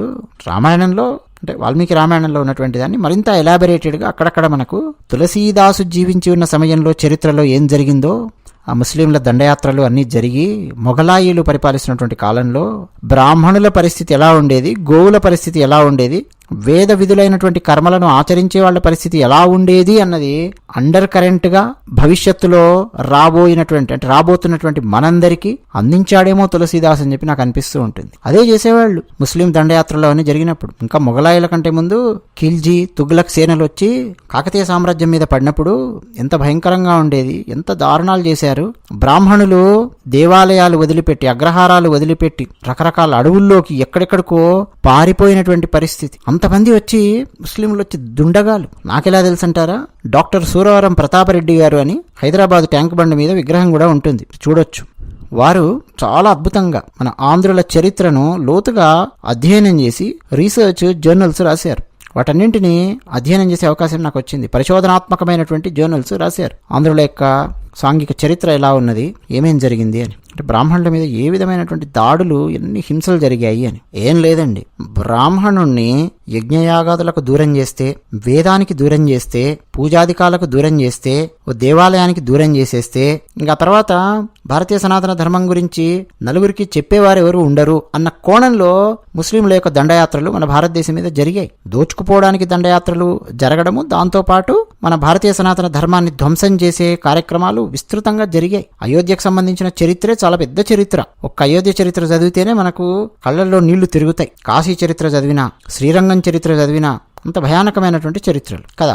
అలా తులసీదాసు ఆనాటి పరిస్థితులను మనకు అర్థం చేయించడానికి, రావణాసురుడి కాలంలో రాక్షసులు పేట్రేగితే ఎలా ఉండేది అన్నది మనకు అర్థం చేయించడానికి రాశాడేమో అని చెప్పి అనిపిస్తూ ఉంటుంది. ఉన్నదే రామాయణంలో ఉన్నదే, వాల్మీకి రామాయణంలో మనకు అర్థం కావడానికి ఎక్కడెక్కడ ఏమేమి హైలైట్ చేయాలి, ఎలాబరేట్ చేయాలి అక్కడక్కడ హైలైట్ చేసుకుంటూ వచ్చాడు తులసీదాస్. అంటే ఇండైరెక్ట్ గా ఏం చెప్తున్నాడంటే, ఇదిగో ఈ మనస్తత్వం ఉన్నటువంటి వాళ్ళందరూ రాక్షసులే. గోమాతను తగలబెట్టడమా, వాడు రాక్షసుడు. రావణాసురుడు అంటాడు. బ్రాహ్మణులు ఉన్నటువంటి అగ్రహారాలను తగలబెట్టడము, గ్రామాలను తగలబెట్టడము, అగ్నికి ఆహుతి చేయడము, వీళ్ల భయాల వల్ల శుభకార్యం చేయించే బ్రాహ్మణుడొక్కడు కూడా కనిపించేవాడు కాదు. శుభకార్యాలన్నీ ఆగిపోయాయి. శ్రాద్ధ కర్మలు చేసేవాళ్ళు లేరు. దేవతలను అగౌరవపరిచేవాళ్ళు నిరంతరం పెరగడం మొదలైంది సమాజంలో. ఏ దేవుడు రాడా, ఏ దేవత రాదా, ఏమి నా పరిస్థితి అని చెప్పి ప్రజలు భయపడే పరిస్థితి. బ్రాహ్మణులను నిరంతరం దూషించే వాళ్ల సంఖ్య సమాజంలో పెరగడం మొదలైంది. బ్రాహ్మణులు నిరంతరం అవమానాల పాలయ్యే పరిస్థితి వచ్చింది. గురువులు అవమానాల పాలయ్యే పరిస్థితి వచ్చింది. ఇదంతా రాశాడు తులసీదాస్. హరిభక్తి, యజ్ఞాచరణములు, తపశ్చర్యలు గాని, జ్ఞాన నిష్టలు గాని క్రమక్రమంగా అడుగంటిపోవడం మొదలైంది.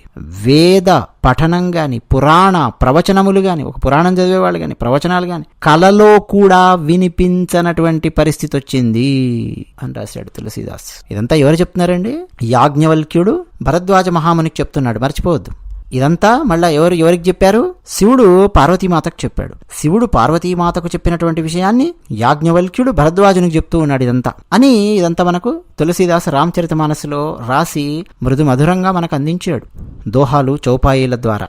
అవధ్ భాషలో అంటే వేదము ఎక్కడ వినిపించేది కాదు. ఒక ప్రవచనం చెప్పేవారు లేరు, ఓ పురాణం చదివేవారు లేరు, కలలో కూడా వినిపించని పరిస్థితి. జపం చేసేవాళ్ళు తగ్గిపోతున్నారు, తపస్సు చేసేవాళ్ళు తగ్గిపోతున్నారు. యోగము అంటే యోగా అనగానే కేవలం ఆసనాలు, యోగాసనాలు ఆ కోణంలో వెళ్ళకండి. రకరకాల యోగా సెంటర్లు అక్కడ అది చెప్పారండి, ఆ కోణంలో దయచేసి వెళ్ళకండి. పరమాత్మతో మన ఆత్మ మాట్లాడడం, ఒక అనుసంధానం చేయడం యోగము అన్నాం. అది చేసేవాళ్ళు లేరు. వైరాగ్యం పెరిగేటటువంటి వాళ్ళు లేరు. అంటే పెద్ద వయస్సు వస్తున్నా గానీ వైరాగ్యం రాదు. 70 ఏళ్ళు రాని, 80 ఏళ్ళు రాని హరినామస్మరణ లేదు, ఇంకా టీవీ సీరియల్ చూద్దామా, ఏం చేద్దాము? వైరాగ్యం లేకపోవడమే ఇదంతా కూడా. ఇంకా ఏం చేస్తున్నారు, వాళ్ళు ఏం చేస్తున్నారు, వీళ్ళు ఏం చేస్తున్నారు, దాని మీదే ఎక్కువ ఆలోచనలు పెరుగుతున్నాయనుకోండి. ఇక వైరాగ్యం అంటామా దాన్ని? కాదు. వైరాగ్యం లేని వాళ్ళ సంఖ్య పెరుగుతుంది. యజ్ఞములు, యాగములు అన్నీ అండి అసలు ఆగిపోయాయి. ఎక్కడైనా రావణాసురుడు కనుక్కునేవాడు, రేయ్ కనుక్కురాండ్రా, న్యూస్ తీసుకురండి. యజ్ఞం ఎవరన్నా చేస్తున్నారా? ఎక్కడన్నా పాంప్లెట్లు వేసారేమో చూడండి, ఎక్కడన్నా చెప్పారేమో చూడండి, ఏ టీవీలో అన్నా, ఏ యూట్యూబ్ ఛానల్లో అన్నా ఎక్కడన్నా చెప్పారా చూడండి, ఫలానా ఊళ్ళో యజ్ఞం చేస్తున్నామండి, ఎక్కడన్నా ఇన్ఫర్మేషన్ ఉంటే పట్టరండి అనేవాడు. తీసుకొచ్చేవాళ్ళు రాక్షసులు. అయ్యా ఫలానా చోట యజ్ఞం జరగబోతున్నది, ఫలానా చిన్నజీర స్వామి వారి ఆశ్రమం ఉన్నది శంషాబాద్ దగ్గర, సమతామూర్తి అని పెద్ద రామానుజాచార్యుల వారి బృహత్ విగ్రహాన్ని పెట్టారు, అక్కడ యజ్ఞాలు చేస్తున్నారండి. రావణాసురుడికి సమాచారం ఇచ్చేవాడు. అప్పుడు రావణాసురుడు వాళ్ళకి కావాల్సిన వాళ్ళని రంగంలోకి దింపేవాడు. ఇప్పుడేమో రకరకాలుగా యూట్యూబుల్లోనూ, పత్రికలలోనూ, మీడియా ఛానల్స్లోనూ విషం కక్కుతూ ఉంటారే ఎర్రచొక్కాళ్ళు, రకరకాల పార్టీలకు సంబంధించిన వాళ్ళు, యజ్ఞ యాగాదుల మీద, భగవంతుడికి సంబంధించిన కార్యక్రమాల మీద వాళ్ళందరూ ఈ రావణాసురుని బ్యాచే. అవును. అప్పుడు రావణాసురుడు ఏం చేసేవాడు అప్పట్లో అంటే, ఇన్ఫర్మేషన్ రాగానే వెళ్ళి ధ్వంసం చేయండి, దొరికినట్టు చంపి పారేసేయండి ఆజ్ఞ. వెళ్ళంగానే వెళ్ళి ధ్వంసం చేసేవాళ్ళు. ఆ రాక్షసులకు వీళ్ళని చంపగలిగేంతటి శక్తి ఉందనుకోండి, ఆ మునులను చంపేసేవాళ్ళు. ఒకవేళ శక్తి లేదనుకోండి, ఏముంది, యజ్ఞయాగాదులు నడుస్తూ ఉంటే ఇంత మాంసము, మలము, మూత్రము కుండలల్లో తీసుకొని వచ్చి, ఎముకలు తీసుకొని వచ్చి ఆ యజ్ఞకుండంలో పారేసి ఆకాశ మార్గాన వెళ్ళిపోయేవాళ్ళు. యజ్ఞం అపవిత్రమైపోయేది, యజ్ఞం ఆగిపోయేది. యజ్ఞం చెయ్యాలంటే భయం వేసేది. ఎప్పుడు ఏ రాక్షసుడు వస్తాడో తెలియదు, ఏం చేస్తాడో తెలియదు. అలా క్రమక్రమంగా ధర్మము అన్న మాట వినిపించని పరిస్థితి వచ్చింది. ధర్మంగా ఉండడం కాదు, ధర్మము అన్న మాట ఎక్కడన్నా అనాలన్నా భయం వేసేటటువంటి రోజులు వచ్చాయి. వేద పఠనం ఎవరన్నా చేస్తున్నారని తెలిసిందా, పురాణ పఠనం చేస్తున్నారని తెలిసిందా, ఇప్పుడు నేను ప్రవచనం చెప్తూ ఉన్నాను, ఇట్లా ప్రవచనం చెప్తున్నారు ఎవరన్నా తెలిసిందా రావణాసురునికి, వెంటనే పంపించేవాడు రాక్షసులను. అదిగో ఫలానా ఇతిహాసం ఛానల్లో, యూట్యూబ్, అదిగో ఫలానా ఇంట్లో ఫలానా అడ్రస్ కూర్చొని ప్రవచనం చెప్తున్నాడు, రామచరితమానస్, వెళ్ళో చూపు చూడండి అనేవాడు రావణాసురుడు. అప్పుడు రాక్షసులు దిగేవాళ్ళు, భయపెట్టేవాళ్ళు, బాధించేవాళ్ళు, కొట్టేవాళ్ళు. కొంతమందిని అయితే దేశ బహిష్కరణ శిక్ష కూడా వేశారు అన్నాడు. దేశ బహిష్కరణ శిక్ష అంటే, నా కనుచూపు మేర నువ్వు కనిపించకూడదు, ఇక్కడ నువ్వు ఈ ఊళ్ళో ఉండకూడదు, ఈ నగరంలో ఉండకూడదు అని దేశ బహిష్కరణ శిక్ష. అక్కడి నుంచి వేరే దగ్గరికి తరిమేసేవాళ్ళు. అంటే రకరకాలుగా బాధలు. కేవలం చంపడమే కాదండి, చంపడం ఒకటే బాధ కాదు, చంపకుండా పెట్టే రకరకాల బాధలు ఉంటాయి. అంత భయంకరంగా బాధించేవాళ్ళు. పరధనాన్ని అపహరించే వాళ్ళ సంఖ్య పెరిగింది, పరస్త్రీలను అపహరించే వాళ్ళ సంఖ్య పెరిగింది, దుష్టుల సంఖ్య పెరిగింది, చోరుల సంఖ్య పెరిగింది, జూదరుల సంఖ్య పెరిగింది, తల్లిదండ్రులను గౌరవించని వాళ్ల సంఖ్య పెరిగింది, దేవతలను గౌరవించని వాళ్ల సంఖ్య పెరిగింది. అంతేకాకుండా సజ్జనులతో సేవ చేయించుకునే వాళ్ల సంఖ్య పెరిగింది. ఇదంతా చెప్తూ శివుడు పార్వతీమాతకు, పార్వతి, ఇలా ప్రవర్తించే వాళ్ళందరినీ రాక్షసులు అని నువ్వు భావించు అని చెప్పి అన్నాడండి. అంటే తల్లిదండ్రులను గౌరవించని వాళ్ళందరూ కూడా రాక్షసులే, దేవతలను గౌరవించని వాళ్ళందరూ కూడా రాక్షసులే, పరధనాన్ని అపహరించే వాళ్ళందరూ ఈజ్ ఈక్వల్ టు రాక్షసుడు. పరమశివుడు చెప్పాడనమాట పార్వతీమాతకు. అంటే భవిష్యత్తులో రాబోయే వాళ్ళందరినీ కూడా దృష్టిలో పెట్టుకొని రాసినటువంటిది తులసి రామాయణం, రామచరితమానస్. పరస్త్రీని ఎవరైనా అపహరించాడు వాడు రాక్షసుడు, దొంగతనం చేశాడు వాడు రాక్షసుడు, సజ్జనుల చేత సేవలు చేయించుకున్నారనుకోండి వాడు రాక్షసుడు. శివుడు చెప్పాడు పార్వతికి. ఇలా ధర్మం అనేది శిథిలావస్థకొచ్చింది.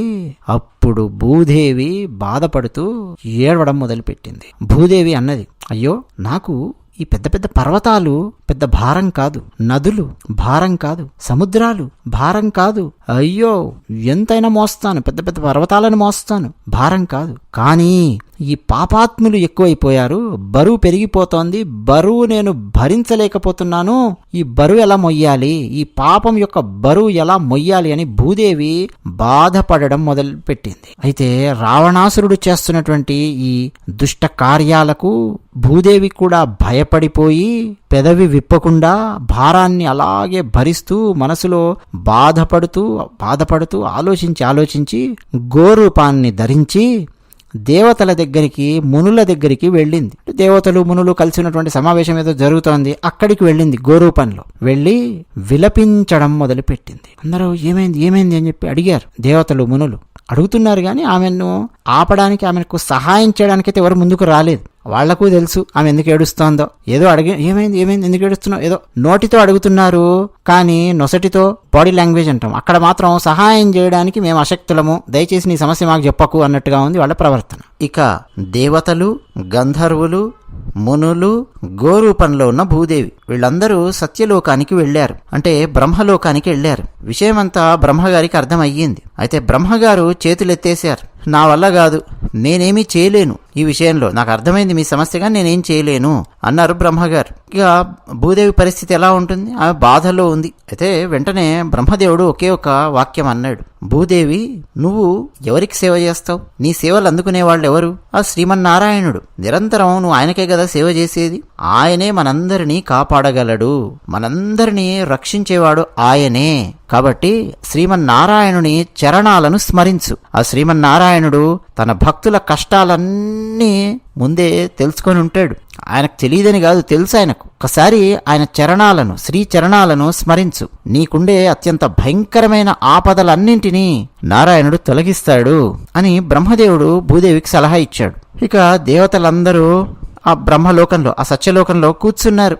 ఆసీనులయ్యి ఆలోచించడం మొదలెట్టారు. ఏమి ఆలోచన? శ్రీమన్నారాయణుడు ఎక్కడ దొరుకుతాడు? బానే ఉంది. భూదేవి వెళ్ళి శ్రీమన్నారాయణుడికి చెప్పు అన్నారు. దేవతలు కూడా రావాలనుకుంటున్నారు, చెప్పాలనుకుంటున్నారు. కానీ ఎక్కడ దొరుకుతాడు శ్రీమన్నారాయణుడు? ఇది అసలు సమస్య. అయితే వైకుంఠంలో ఉంటాడు అని అంటారు కదా అని కొంతమంది దేవతలు అన్నారు. నిజమే, వైకుంఠము, మోక్షపదము అంటాము. ఆ మోక్షపదం ఎక్కడున్నది? వైకుంఠం ఎక్కడున్నది? అది మనకు తెలియదు. అది వైకుంఠం ఎక్కడున్నదో. క్షీరసాగరంలో ఉంటాడు అని చెప్పి కొందరంటారు కదా. క్షీరసాగరంలో ఉంటాడు సరే, కానీ మనకు అంత సులభంగా క్షీరసాగరంలో దర్శనమిస్తాడా? మహాభక్తులు క్షీరసాగరంలోకి చాలా సులభంగా వెళ్ళగలరు అంటారు. మరి మనం ఆ స్థాయి భక్తులమా? క్షీరసాగరానికి వెళితే దర్శనమిస్తాడా? వైకుంఠానికి ఎలా వెళ్ళగలము? అసలు ఎలా ఆయనను పట్టుకోవాలి అని ఈ చర్చ పెట్టారు దేవతలందరూ. అయితే శివుడు పార్వతీదేవికి ఈ కథంతా చెప్తున్నాడు కదా రామచరితమానస్లో. శివుడు అన్నాడు పార్వతితో, పార్వతి, ఆ రోజు ఆ సమావేశంలో అక్కడ నేను కూడా ఉన్నాను. ఎవరెవరేం మాట్లాడుతున్నారు దేవతలు, వాళ్ళ ఆలోచనలు ఏమిటి అనేది అన్ని నేను వింటూ ఉన్నాను. ఆ సందర్భంలో నేను ఒక మాట చెప్పాను. శ్రీమన్నారాయణుడు సర్వవ్యాపి. విష్ణువు అంటేనే మొత్తం విశ్వమంతటా విస్తరించి ఉన్నవాడు, అణువణువునా నిండినవాడు. అది విష్ణుతత్వం. మొత్తం ఎక్కడైనా ఉంటాడు ఆయన. అక్కడుంటాడు ఇక్కడుంటాడని లేదు, ఎక్కడైనా ఉంటాడు. అయితే భక్తి శ్రద్ధ ఎక్కడెక్కడైతే ఉంటాయో అక్కడ తనను తాను ప్రకటించుకుంటాడు అనేది నా నమ్మకం. అంతటా ఉంటాడు. మరి ఎందుకు రాడు, ఎందుకు కనిపించడు అంటే భక్తి శ్రద్ధ లేవు. భక్తి శ్రద్ధ ఎక్కడెక్కడైతే ఉంటాయో అక్కడ తనను తాను ప్రకటించుకుంటాడు. ఇది నేను నమ్ముతూ ఉన్నాను. నారాయణుడు లేని ప్రదేశము అంటూ లేదు, ఆ నారాయణుడు లేని కాలము లేదు, నారాయణుడు లేని దిశ లేదు, నారాయణుడు లేని ప్రాంతము లేదు. అంతటా ఉన్నాడు. చరాచర జగత్తంతా నిండి నిబిడీకృతమై ఉన్నాడు. విరక్తుడు, వికారరహితుడు. అగ్ని ఎలా పుడుతుంది? ఒక 2 కర్రలో, ఒక 2 రాళ్ళలో తీసుకొని బాగా రాపిడి చేస్తే ఆ ఘర్షణలో నుంచి అగ్ని పుడుతుంది, అవునా? అలాగే ఒక రాపిడి అనేది, భక్తి అనే ఒక రాపిడి కలగాలి. భక్తితో ఒక ఘర్షణ అనేది పుట్టాలి. భక్తితో కదిలించాలి. అప్పుడు ఆయన ప్రకటితం అవుతాడు. రాపిడి ద్వారా అగ్ని ఎలా ప్రకటితమవుతుందో ఈ భక్తి రాపిడి అనేది జరగాలి. భక్తి అనేది పరాకాష్ఠకు వెళ్ళాలి. అప్పుడు ఆయన మనకు దర్శనమిస్తాడు, ప్రకటితమవుతాడు అని శివుడు అక్కడ వాళ్ళందరికీ చెప్పాడు. ఈ విషయం శివుడు పార్వతీమాతకు చెప్తూ ఉన్నాడు. ఇలా చెప్పాను పార్వతి, అయితే నా మాటలు అందరూ కూడా బాగున్నాయి, పరమశివ చాలా అద్భుతంగా చెప్పావు, నిజమే నిజమే అని అందరూ అన్నారు. ఇక నా మాటలు విన్న బ్రహ్మదేవుడు మనస్సులో చాలా సంతోషించాడు. నా మాటలు విన్నాక బ్రహ్మదేవుని శరీరము పులకరించిపోయింది. ఆ బ్రహ్మదేవుని కనుల వెంట ఆనంద బాష్పాలు కారడం మొదలయ్యింది. ఆ ఆనందాశ్రువులు అలా వస్తూ ఉన్నాయి. కాసేపు ఆ స్థితిలో ఉండిపోయాడు, తన్మయత్వంలో ఉండిపోయాడు. ఆ తర్వాత క్రమక్రమంగా ఆ స్థితి నుంచి బయటికొచ్చి 2 చేతులు జోడించి శ్రీమన్నారాయణుణ్ణి స్తుతించడం మొదలుపెట్టాడు. ఓ దేవా నారాయణ, శరణాగత వత్సల, జయము జయము. గో బ్రాహ్మణులకు అభయమిచ్చే ఓ నారాయణ, అసురులను నాశనం చేసే ఓ నారాయణ, లక్ష్మీపతి జయము జయము. దేవతలను, భూదేవిని పాలించు, మా సమస్యలన్నింటినీ తీర్చు, మా మీద దయ చూపించు. ఓ పుండరీక, ఓ అచ్యుత, ఓ నారాయణ, నువ్వు అందరి హృదయాలలో ఉంటావు, అన్ని చోట్ల ఉంటావు, అంతటా వ్యాపించి ఉంటావు. పరమానంద స్వరూపిణివి, అనిర్వచనీయమైన వాడివి, మాయకు అతీతమైన వాడివి, మోక్షాన్ని ఇచ్చేవాడివి. నీకు జయము జయము. నారాయణ, ఈ సమస్యలన్నీ చూస్తున్నావు కదా, ఈ సమస్యలన్నింటినీ చక్కబెట్టడానికి నువ్వు రావాలి. మాకు నువ్వు కనిపించు, ఈ సమస్యలన్నింటికి పరిష్కారం చూపించు. మునుల మనస్సులను ఆనందింపజేయగలవాడివే నువ్వు. ఈరోజు మునులు ఆపదలలో చిక్కుకొని ఉన్నారు. యజ్ఞములు, యాగములు ఆపదల్లో పడ్డాయి. దేవతలు సమస్యల్లో ఉన్నారు. దేవతలమైనటువంటి మేమందరం కూడా మనసా వాచా కర్మణ నిన్ను శరణు వేడుతూ ఉన్నాం. శరణు శరణు నారాయణ, శరణు శరణు శరణు శరణు. దీనజన బాంధవుడవు నీవు.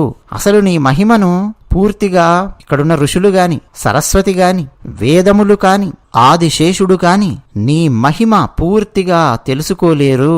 అంతటి మహామహిమాన్వితమైన పరమానంద స్వరూపునివి నువ్వు. మా మీద కాస్త దయ చూపించు, మాకు కనిపించు. ఈ సంసార సాగరాన్ని దాటించగలిగే సామర్థ్యం నీకున్నది. ఎన్నెన్నో కళ్యాణ గుణగణాలకు పెన్నిదివి నీవు. రా నారాయణ రా. మునులు, సిద్ధులు, దేవతలు, గంధర్వులు, ఇక్కడ భూమాత అందరూ ఎంతో బాధలో ఉన్నారు, సమస్యల్లో ఉన్నారు. నీ పాద పద్మాలకు ఇక్కడి నుంచే మేము నమస్కరిస్తూ ఉన్నాం అని బ్రహ్మదేవుడు నమస్కారం పెట్టాడు. అలాగే దేవతలు, భూదేవి అందరూ బ్రహ్మదేవుని పలుకులు విని సంతోషిస్తూ వారు నారాయణునికి నమస్కరించారు అక్కడి నుంచే. ఇక ఇప్పుడండి ఆకాశంలో మేఘ గంభీరమైన, మరోపక్క మృదు మధురంగా ఉండే ఒక అద్భుతమైన వాణి వినిపించింది. అంటే ఒక వాక్కు వినిపించింది. ఏమన్నా తెలుసా? ఓ మునులారా, ఓ సిద్ధులారా, దేవతలారా, భయపడకండి, అభయమిస్తూ ఉన్నాను.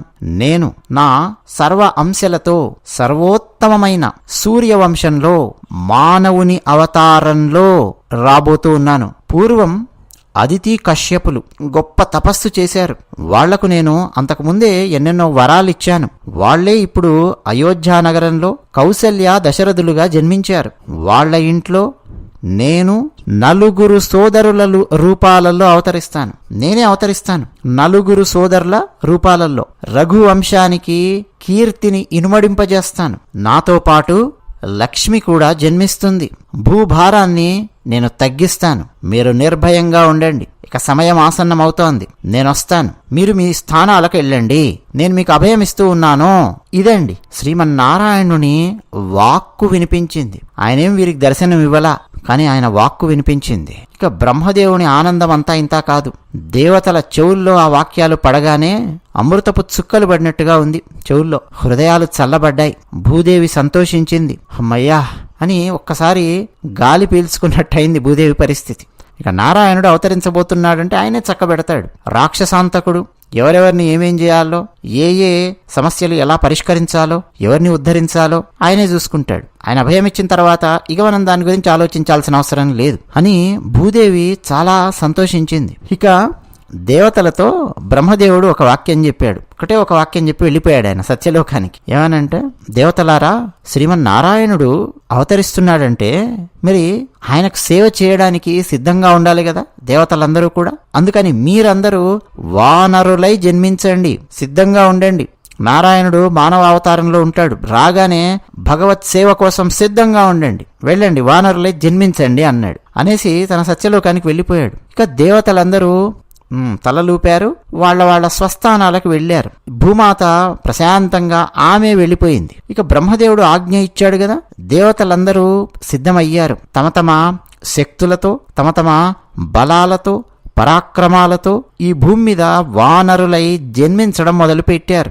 మహావీరులు, మహాశూరులు, పరాక్రమవంతులు. పర్వతాలు, వృక్షాలు, కొండలు, వాళ్ళ గోళ్లు, ఇవే వాళ్ల ఆయుధాలు, ప్రధానమైన ఆయుధాలు. అంతటి బలాఢ్యులైన వానరులు జన్మించారు. ధీరులు, శూరులు, బుద్ధిమంతులు అయినటువంటి ఆ వానరులు శ్రీమన్నారాయణుడు ఎప్పుడొస్తాడా మానవ అవతారంలో అని ఎదురు చూస్తూ ఉన్నారు, సిద్ధంగా ఉన్నారు. అంతేకాదు, కొంతమంది వానరులు పర్వతాలలో, కొంతమంది వానరులు గుహలల్లో, కొంతమంది వానరులు అడవులల్లో నివాసం ఏర్పాటు చేసుకొని గొప్ప గొప్ప సైన్యాలను ఏర్పాటు చేసుకుంటూ సిద్ధంగా ఉన్నారు. అంటే భగవత్ సేవ చేయడం కోసం ఈ సైన్యాలు అన్నమాట సిద్ధం చేసుకుంటూ ఉన్నారు. అంటే నారాయణుడు వచ్చాక ఏం చేస్తాడో తెలియదు.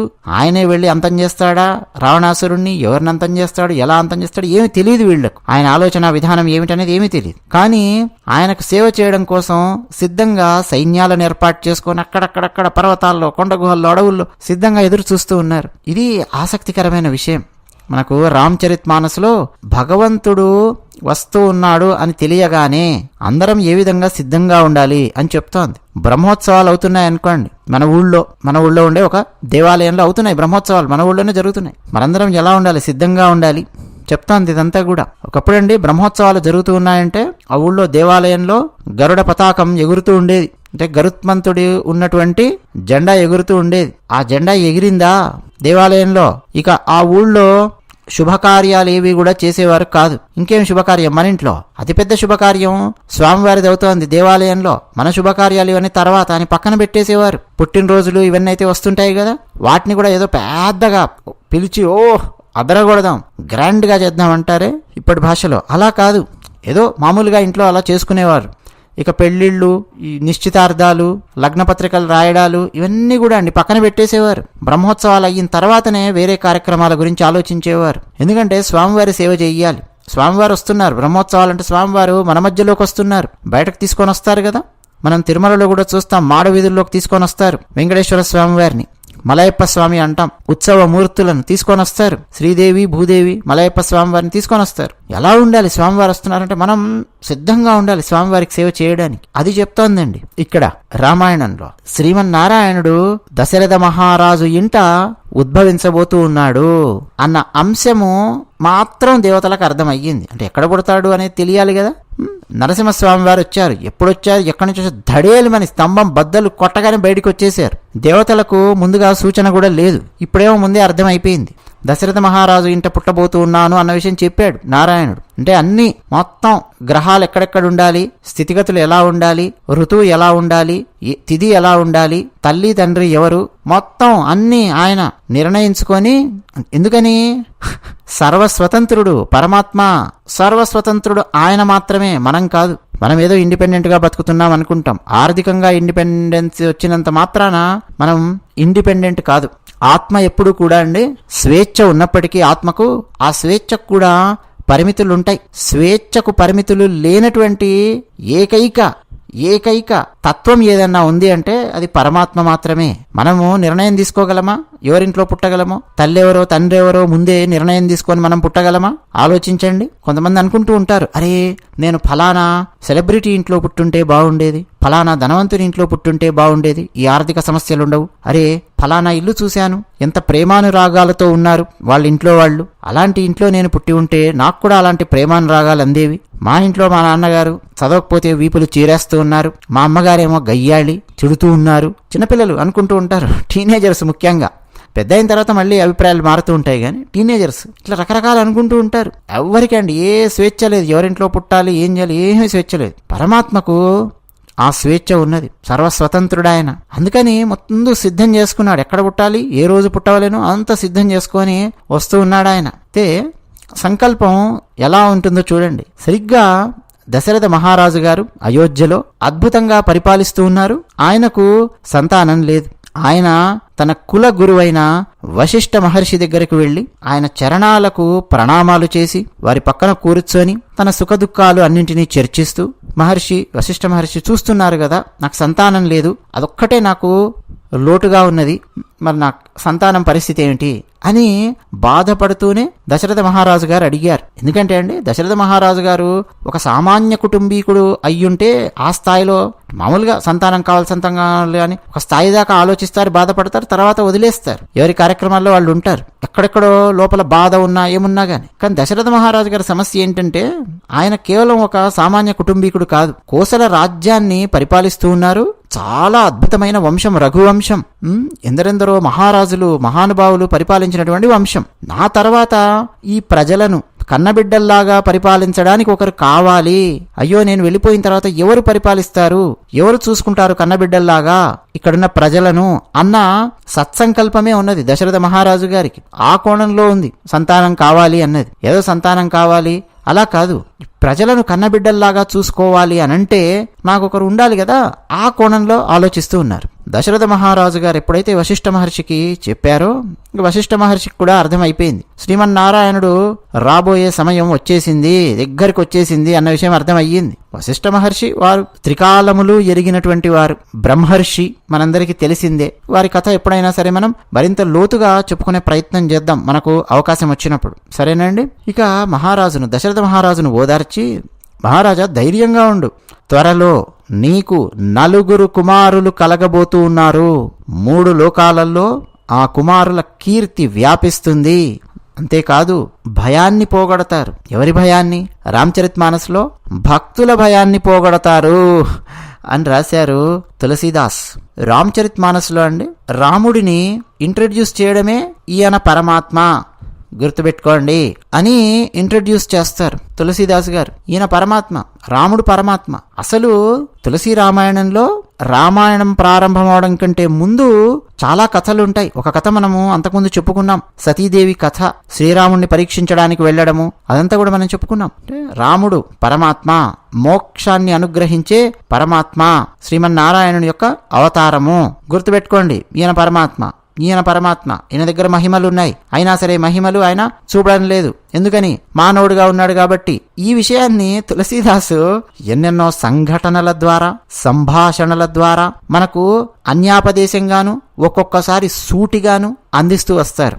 వాల్మీకి మహర్షి అలా రాయలేదు. వాల్మీకి మహర్షి రాముడు మానవుడు అన్నట్టుగా రాసుకుంటూ వెళ్ళారు.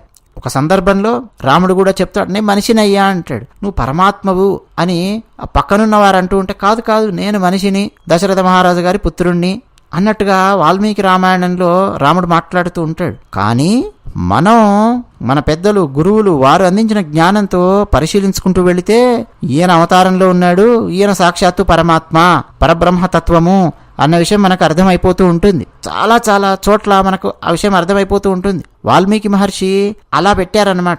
ఏమంటామంటే సైబర్ సెక్యూరిటీ పరిభాషలో ఎన్క్రిప్షన్ అంటాం, సైబర్ టెక్స్ట్ అంటాం. ఎన్క్రిప్ట్ చేయబడినటువంటి టెక్స్ట్ని. ఒక టెక్స్ట్ ఏదన్నా మీరు టైప్ చేశారనుకోండి, హలో బాగున్నారా, నేను బాగున్నాను, తిన్నాను, ఇడ్లీలు తిన్నాను, ఉదయమే ఆఫీస్కి వెళ్ళాను, ఇవన్నీ మీరు ఒక టెక్స్ట్ ఏదైనా ఇచ్చారనుకోండి, దాని మీద ఒక అల్గారిథం అప్లై చేస్తే, అంటే దాన్ని ఎన్క్రిప్షన్ అంటాం. ఎన్క్రిప్ట్ చేసి ఎవరికీ అర్థం కాకుండా ఉండేలాగా ఒక టెక్స్ట్ తయారు చేస్తే దాన్ని సైఫర్ టెక్స్ట్ అంటాం. అది చాలా నిగూఢంగా ఉంటుంది. దాన్ని మళ్ళా డీక్రిప్ట్ చెయ్యాలి. సరే, రకరకాల అల్గారిథమ్స్ ఉంటాయి, పబ్లిక్కి ప్రైవేట్కి అల్గారిథమ్స్, రకరకాల అల్గారిథమ్స్ ఉన్నాయన్నమాట. దాన్ని డీక్రిప్ట్ చేస్తే, సరిగ్గా చేయవలసిన విధంగా డీక్రిప్ట్ చేస్తే అసలు టెక్స్ట్ అనేది మనకు అర్థమవుతుంది, అసలు రహస్యం మనకు అర్థమవుతుంది. వాల్మీకి రామాయణం అలా ఉంటుంది. వాల్మీకి రామాయణాన్ని సరిగ్గా, అంటే దాన్ని లోతులు అధ్యయనం చేయగలిగితే పరబ్రహ్మ తత్వము ఎన్ని రకాలుగా ఉన్నది, ఎన్ని రకాలుగా ఆలోచించారు, అసలు ఆశ్చర్యపోతాం. చాలా సామాన్యంగా కనిపిస్తున్నటువంటి సంఘటన చాలా లోతుగా ఉంటుంది. మనకు గురువులు ఎప్పుడైనా సరే అధ్యయనం చేసినటువంటి వారు చెప్తూ ఉన్నప్పుడు ఆశ్చర్యపోతూ ఉంటాం. అలా అధ్యయనం చేయగలిగే అవకాశం ఈ దాసునికి కూడా వచ్చింది.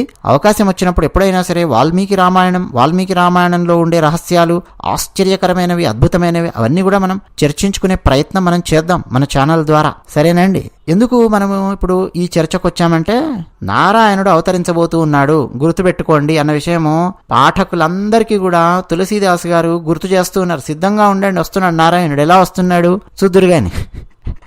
వాల్మీకి రామాయణంలో రాముడు వచ్చిన విధానానికి, తులసీదాస్ రామాయణంలో రాముడు అవతరించిన విధానానికి తేడా ఉంటుంది. ఈ పాయసాన్ని పంచే విధానం కూడా ఒక్కొక్కరు ఒక్కో రకంగా పాయసాన్ని పంచిన ఆ తీరు కూడా మనకు ఆశ్చర్యాన్ని, ఆనందాన్ని కలిగిస్తుంది. వాల్మీకి రామాయణంలో దశరథ మహారాజు గారు తన భార్యలకు పాయసాన్ని పంచిన విధానానికి, తులసి రామాయణంలో పాయసాన్ని పంచిన విధానానికి, కంబరామాయణంలో పాయసాన్ని పంచిన విధానానికి, రంగనాథ రామాయణంలో పాయసాన్ని పంచిన విధానానికి, ఏకనాథ రామాయణంలో పాయసాన్ని పంచిన విధానానికి, కృత్తివాస రామాయణంలో పాయసాన్ని పంచిన విధానానికి తేడా ఉంది. చూద్దాం. ఇక వశిష్ఠ మహర్షి ఋష్యశృంగ మహర్షిని పిలిపించి పుత్రకామేష్టి యాగాన్ని చేయించారు. పుత్రకామేష్టి యాగం నిర్విఘ్నంగా జరిగింది. హవిష్య అన్న పాయసంతో అగ్నిదేవుడు ప్రత్యక్షమయ్యి దశరథ మహారాజు గారికి చెప్పాడు, మహారాజా, ఈ పాయసాన్ని నువ్వు తీసుకో, ఉచిత రీతినా నీ భార్యలకు పంచు, నీ మనోభీష్టాలన్నీ కూడా నెరవేరబోతూ ఉన్నాయి, తీసుకో ఈ పాయసం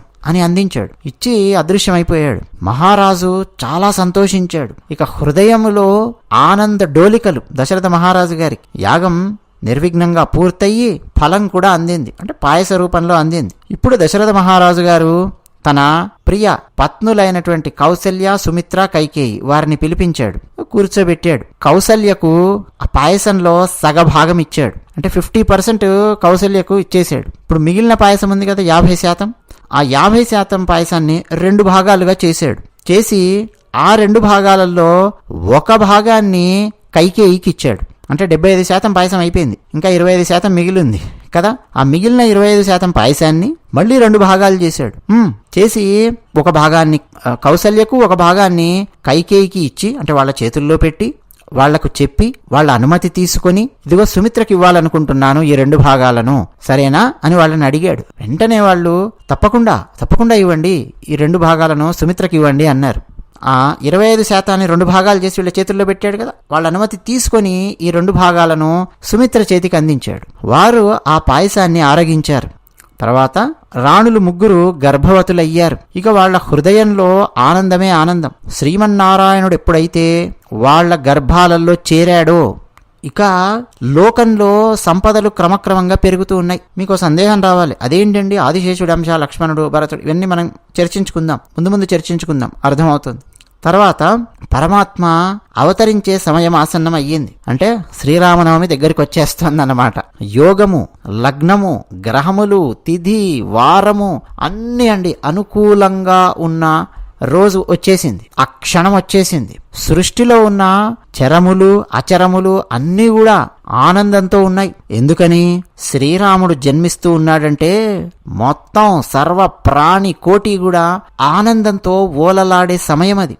శ్రీరామ జననం పవిత్రమైన చైత్రమాసం, శుద్ధ నవమి తిథి, మధ్యాహ్నం, అభిజిల్లగ్నము, అటు ఎక్కువ చలి లేదు, ఎక్కువ వేడి లేదు, అటువంటి రోజు వచ్చింది. నవమి తిథి, చైత్రమాసం అన్ని లోకాలకు ప్రశాంతతను ఇచ్చే సమయం ఆసన్నమయ్యింది. చల్లని వాయువులు వీస్తూ ఉన్నాయి. ఎలా వీస్తున్నాయి? సువాసనలు తీసుకుని వస్తూ ఉన్నాయి. పరమాత్మ సేవ కోసం దేవతలు ఆనంద తాండవం చేస్తూ ఉన్నారు. ఇక సజ్జనులైన మనస్సుల్లో ఉత్సాహము, ఆనందము పెరిగిపోతోంది. ఎందుకు పెరిగిపోతోందో వాళ్ళకే తెలియదు. ఒక్కొక్కసారి మనస్సు ఆనందంగా ఉంటుంది. ఏం జరుగుతోందబ్బా, ఏం జరిగిందబ్బా, ఏం అర్థం కావడం లేదు, కానీ ఏదో తెలియని ఆనందం కలుగుతోంది. లోకంలో ఉన్న సజ్జనులకు, అందరు జనాలకు అని పెట్టలేదండి తులసీదాసు, సజ్జనులు అని చెప్పి రాశాడు. అంటే మంచి సంకల్పాలు చేసే వాళ్లకు పరమాత్మ రాక కూడా తెలుస్తోంది. లోకంలో జరగబోయే మంచి కూడా వీళ్ళ హృదయంలో ఒక అద్దంలో గనక ప్రతిబింబం కనిపించినట్టు కనిపించబోతోంది ఆనందము అన్నట్టు తులసీదాసు ఆలోచించాడు.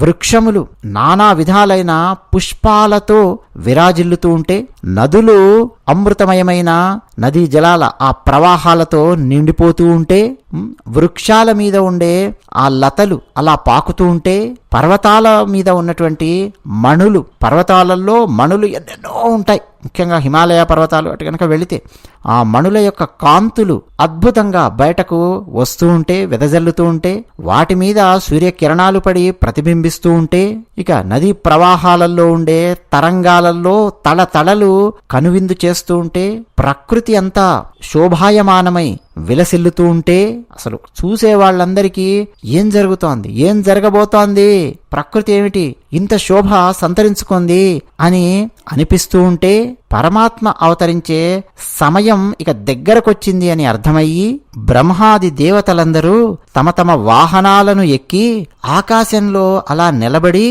గమనిస్తూ ఉన్నారు. ఇక ఆకాశము నిర్మలంగా ఉంది. ఎక్కడ చూసినా దేవతల సమూహాలే ఆకాశంలో. ఇక అయోధ్య పరిస్థితి ఎలా ఉంటుందో ఊహించుకోండి. శ్రీరామనవమి గనక ఈ అయోధ్యకు ఏ విధంగా జనాలు వస్తారో చూడండి. ఆ స్థాయిలో దేవతలందరూ ఆకాశంలో నిలబడి ఉన్నారు. కాకపోతే మానవ మాత్రులకు కనిపించరు కాబట్టి దేవతలు గుంపులు గుంపులుగా ఎలా వచ్చి నిలబడ్డారో ఆకాశంలో అర్థం కావడం లేదు. కానీ నిలబడి చూస్తూ ఉన్నారు, అంజలి ఘటించి ఉన్నారు, చేతులలో పుష్పాలు పట్టుకొని ఉన్నారు. ఇంకా కొంతమంది దేవతలేమో పరమాత్మ వచ్చిన తర్వాత ఏమిటి వేస్తూనే ఉందాం పుష్పాలు అని పుష్పాల జల్లు కురిపిస్తూ ఉన్నారు. గంధర్వులు వచ్చారు, భగవంతుని గుణగణాలను గానం చేస్తూ ఉన్నారు. అప్సరసలొచ్చి ఆడుతూ ఉన్నారు, నాట్యం చేస్తూ ఉన్నారు. ఒక ఆనందకరమైన వాతావరణము ఆకాశంలో ఉంది. నాగులు, దేవతలు, మునులు పరమాత్మను వేణోళ్లా పొగుడుతూ రకరకాల సాధనాలు తీసుకొనొచ్చారు సేవలు చేయడం కోసం. అప్పుడు శ్రీమన్నారాయణుడు అవతరించాడు. ఇక దేవతా గణాలు, ఋషులు పరమాత్మను కీర్తిస్తూ కీర్తిస్తూ కీర్తిస్తూ ఆనందించి తమ తమ లోకాలకు వెళ్ళిపోయారు. ఇక కృపా వర్షాన్ని కురిపించే ఆ పరమాత్మ, పరమ దయానిధి అయిన ఆ పరమాత్మ కౌసల్య గర్భాన జన్మించాడు, కౌసల్య గర్భాన ఉదయించాడు అన్నాడు తులసీదాస్. ఇక ఆ రూపాన్ని చూసి కౌసల్య మాత పరమానందం పొందింది. నారాయణుడు అవతరించాడు కదా, నీలమేఘ ఛాయలో ఉన్నాడు. ఎవరొచ్చి చూసినా సరే అక్కడ పనిచేసేవారు ఉంటారు కదండి, కౌసల్యామాతకు పరిచర్యలు చేసేవారు, ఆ గర్భం ధరించి ఆవిడ ప్రసవము ఆ సమయంలో వాళ్ళందరూ ఉంటారు కదా స్త్రీలు, వాళ్ళందరికీ నేత్రానందకరంగా ఉంది. ఎలా ఉన్నాడు పరమాత్మ అంటే కౌసల్యామాతకు కనిపిస్తూ ఉన్నాడండి. ఇక్కడ తులసీదాస్ చమత్కారం చూడండి. భాగవతంలో శ్రీకృష్ణ పరమాత్మ ఎలాగైతే ఉద్భవించాడో, అంటే ఉద్భవించినప్పుడు ఎలా ఉన్నాడో దాదాపు అలాంటి పోలిక తీసుకొని వచ్చాడు తులసీదాస్. చతుర్భుజములతో కౌసల్యామాతకు కనిపిస్తూ ఉన్నాడు. ఆ చతుర్భుజాలలో దివ్యాయుధాలున్నాయి. ఏమిటండి దివ్యాయుధాలు? సుదర్శన చక్రం, పాంచజన్యం, కౌమోదకి గద, ఒక కమలం వారి చేతుల్లో ఉంటుంది. పరమాత్మ చేతుల్లో రకరకాల రూపాలుంటాయి. పుండరీక రూపం ఉన్నది చతుర్భుజములతో. ఇటువంటి రూపంలో పరమాత్మ కౌసల్యామాత కనిపిస్తూ ఉన్నాడు. మెడలో మణిమయమైన హారాలున్నాయి, వనమాల ఉన్నది, విశాలమైన నేత్రాలున్నాయి. రాక్షసాంతకుడైన ఆ పరమాత్మ అద్భుతంగా మెరిసిపోతూ ఉన్నాడు, ప్రకాశిస్తూ ఉన్నాడు. ఇప్పుడు తల్లి ఏం చేస్తుందండి? మా బాబే అని చెప్పి ఎత్తుకుంటుందా? అలాగనిపిస్తే వెంటనే కౌసల్యామాత 2 చేతులు జోడించి నమస్కారం పెట్టింది. ఓ పరమాత్మ, నువ్వు అనంతుడివి, నిన్ను ఏమని పొగడగలము, ఏమని స్తుతించగలము? మాయా మమ్మల్ని అందరినీ ఆవహించి ఉంటుంది. ఆ మాయా గుణాలన్నింటికీ అతీతుడివి నువ్వు. అసలు ఆ మాయను సృష్టించేదే నువ్వు. వేదములకు కూడా అందని వాడివి నువ్వు. వేదములు పురాణములు ఎంతసేపు నిన్ను ప్రస్తుతిస్తాయి తప్ప వాటికి అందుతావా నువ్వు? అందవు. కరుణా సముద్రునివి నువ్వు, సద్గుణ రాశివి. సజ్జనులందరూ నిరంతరం నిన్ను స్తుతిస్తూ ఉంటారు. భక్త పరాధీనుడివి నువ్వు, లక్ష్మీపతివైన నువ్వు ఈరోజు నాకు ప్రత్యక్షమయ్యావా పరమాత్మ? బ్రహ్మాండంలో ఉండే ఎన్నో సమూహాలు నీకోసం ఎదురు చూస్తూ ఉంటాయి, నిన్ను చూడాలి అని చెప్పి ఆలోచిస్తూ ఉంటాయి, ఎలా దర్శించాలా అని మదన పడుతూ ఉంటాయి. అలాంటి నువ్వు నా గర్భంలో చేరావా? ఇది నాకు ఆశ్చర్యం కలుగుతోంది. ఇది నిజమా భ్రమనా అని ఒక క్షణం ఆశ్చర్యం కలిగింది అని నమస్కారం పెట్టి చూస్తోందండి. ఒక క్షణం పరమాత్మ అంటే ఆ బాలుడి రూపంలో ఉన్నాడు కదా, చిరునవ్వు నవ్వాడు. ఆ చిరునవ్వుకు కౌసల్యామాతకు ఒక్కసారిగా తన పూర్వజన్మల జ్ఞానమంతా వచ్చేసింది. ఆమె ఆత్మలో ఎక్కడో నిక్షిప్తమైనటువంటి పూర్వజన్మ జ్ఞానం మొత్తం కౌసల్యామాతకు అర్థమైపోయింది. ఓహో, ఆ జన్మలో ఎవరు నేను, ఈ జన్మలో ఎవరు నేను, ఏం జరిగింది, ఎందుకు పరమాత్మ నాకు అవతరించాడు, నా గర్భాన ఎందుకు ప్రవేశించాడు అన్న విషయం ఆమెకు అర్థమైపోయింది. ఇక ఒక పక్క పరమాత్మ మీద ఉన్న భక్తి మరో పక్క పుత్రవాత్సల్యంగా క్రమక్రమంగా మారుతోంది. వెంటనే కౌసల్యామాత అన్నది, నాయనా ఈ రూపాన్ని వదిలేయి, ముద్దులు మూటగట్టే శిశు రూపంలోకి రా. అప్పుడు కదా నేను నిన్ను ఒక శిశువులా చూడగలను. ఒక శిశువుకు తల్లి ఏ సేవలైతే చేస్తుందో అలా అప్పుడు కదా నేను నీ సేవలు చేయగలను అని అలాగే నమస్కారం పెట్టి ప్రార్థించింది. వెంటనే పరమాత్మ చిరునవ్వు నవ్వాడు. ఆ రూపాన్ని ఉపసంహరించుకొని ఇప్పుడు శిశు రూపంలోకి వచ్చాడు. అంటే చతుర్భుజాలు అవన్నీ ఏమీ లేవు, ఒక బాలుని రూపంలోకి వచ్చాడు. రాగానే ఏం చేస్తారండి పిల్లలు ఈ లోకంలోకి రాగానే? ఏడవడం. తులసీదాసు రాశాడు, ఏడవడం మొదలు పెట్టాడు అన్నాడు. తులసీదాసు ఇదంతా రాసి, ఈ ఘట్టాన్ని ఎవరైతే గానం చేస్తారో వారు ఈ సంసార కూపం నుంచి విముక్తులై ఆ శ్రీహరి పాద పద్మాలను చేరతారు అని తులసీదాసు ఫలశ్రుతిలాగా రాశాడనమాట. ఎందుకంటే పరమాత్మ ఉద్భవించినటువంటి, పరమాత్మ అవతరించినటువంటి సమయం శ్రీరామనవమి రాశాడండి తులసీదాసు. దేవతలను కాపాడడం కోసం, బ్రాహ్మణులను కాపాడడం కోసం, సజ్జనులను కాపాడడం కోసం, గోవులను రక్షించడం కోసం పరమాత్మ మానవుడిగా అవతరించాడు. ఆయనే ఈ మాయకు అతీతమైనటువంటి పరమాత్మ. ఇంద్రియాలకు ఆయన అందడు. ఇంద్రియాలతో ఆయనను అర్థం చేసుకోవాలి అంటే కొంతవరకే మనం అర్థం చేసుకోగలము. ఇంద్రియాలకు అగోచరుడు. ఆయన సంకల్పిస్తాడు, ఆయన సంకల్పంతో అంతా జరిగిపోతూ ఉంటుంది. కర్మ బంధాలకు అతీతుడాయన. అటువంటి పరమాత్మ అవతరించాడు. ఇక దశరథ మహారాజు గారు బ్రాహ్మణులను పిలిపించాడు, స్వర్ణాన్ని దానం చేశాడు, గోమాతలను దానం చేశాడు, వస్త్రములను దానం చేశాడు, మణులను దానం చేశాడు, జాత కర్మ సంస్కారములన్నింటి కూడా జరిపించాడు. ధ్వజ పతాక తోరణాలతో అసలు వర్ణించడానికి కూడా మనకు నోళ్లు సరిపోవు. ఆ స్థాయిలో అయోధ్యా నగరాన్ని అలంకరించారు. ఆకాశం నుంచి నిరంతరం పూలవాన కురుస్తూనే ఉంది. మధ్య మధ్యలో కొంతమంది దేవతలు వస్తున్నారు, అయోధ్యా నగరం మీద పుష్పవర్షాన్ని కురిపించి వెళ్ళిపోతూ ఉన్నారు. ప్రజలందరికీ బ్రహ్మానందం. ఇక మరో పక్క చూస్తే అసలు ఏమాత్రం అలంకరణలు చేసుకోకుండా, స్త్రీలు అంటేనే అలంకారం అండి, అలంకారం లేకుండా బయటకు వచ్చేవారు కాదు. స్త్రీలు అసలు ఎలాంటి అలంకరణ చేసుకోకుండా ఇంట్లో పని చేసుకుంటున్న వాళ్ళు, అంట్లు తోమే వాళ్ళు ఉండొచ్చు, వంట చేస్తూ ఉండే వాళ్ళు ఉండొచ్చు, భర్తకు వడ్డిస్తూ ఉన్న వాళ్ళు ఉండొచ్చు, లేదు భోజనం చేస్తున్న వాళ్ళు ఉండొచ్చు, రకరకాల కార్యక్రమాలలో ఉన్నటువంటి వాళ్ళు ఉండొచ్చు. అసలే అభిజిన్ లగ్నం కదండి, మధ్యాహ్న సమయము, రకరకాల పనులలో ఉన్న వాళ్ళు ఉంటారు కదా, అందరండి టక టక టక మొత్తం గుంపులుగా స్త్రీలు బయటికి వచ్చేశారు, చూస్తూ ఉన్నారు. ఎవరో అన్నారు, దశరథ మహారాజు గారికి పుత్రుడు జన్మించాడు, అసలు వర్ణించడానికి నోరు సరిపోదు, అసలు చూడ్డానికి 2 కళ్ళు సరిపోవు, అంత ఆనందంగా అంత అందంగా గుణగణాలతో మనకు దర్శనమిస్తూ ఉన్నాడు ఆ బాలుడు అని నగరం మొత్తం అండి ఒక వార్త వ్యాపించింది. ఇక చూడండి, స్త్రీలు వెంటనే మళ్లీ ఇళ్ల లోపలికి వెళ్లి స్వర్ణ కలశాలతో, బంగారు పళ్ళ్యాలతో, సుగంధ ద్రవ్యాలతో బయటికొచ్చారు. మంగళ గీతాలు పాడుకుంటూ రాజద్వారం దగ్గరికి వచ్చారు. అయ్యా, బాలుని మేము చూస్తాం, బాలునికి హారతిస్తాం, దిష్టి తీస్తాం, మమ్మల్ని వదలండి అన్నారు. సరే వదలండి అయ్యా వాళ్ళను అన్నారు. అక్కడున్న సైన్యాధ్యక్షులు ఎవరో ఉంటారు కదా, వెంటనే స్త్రీలు అందరూ లోపలికి వెళ్ళారు, బాలుణ్ణి చూశారు, దిష్టి తీశారు, బాలునికి మంగళాశాసనాలు పలికారు. ఇక బాలుని పాదాల దగ్గర కానుకలు సమర్పించడం మొదలుపెట్టారు. వందిమాగదులొచ్చారు. బాలుని అందాన్ని, ఎంత ఆనందంగా ఉన్నాడో ఆ చిరునవ్వును వందిమాగదులు కీర్తిస్తూ ఉన్నారు. గాయకులొచ్చారు, పాటలు పాడుతూ ఉన్నారు.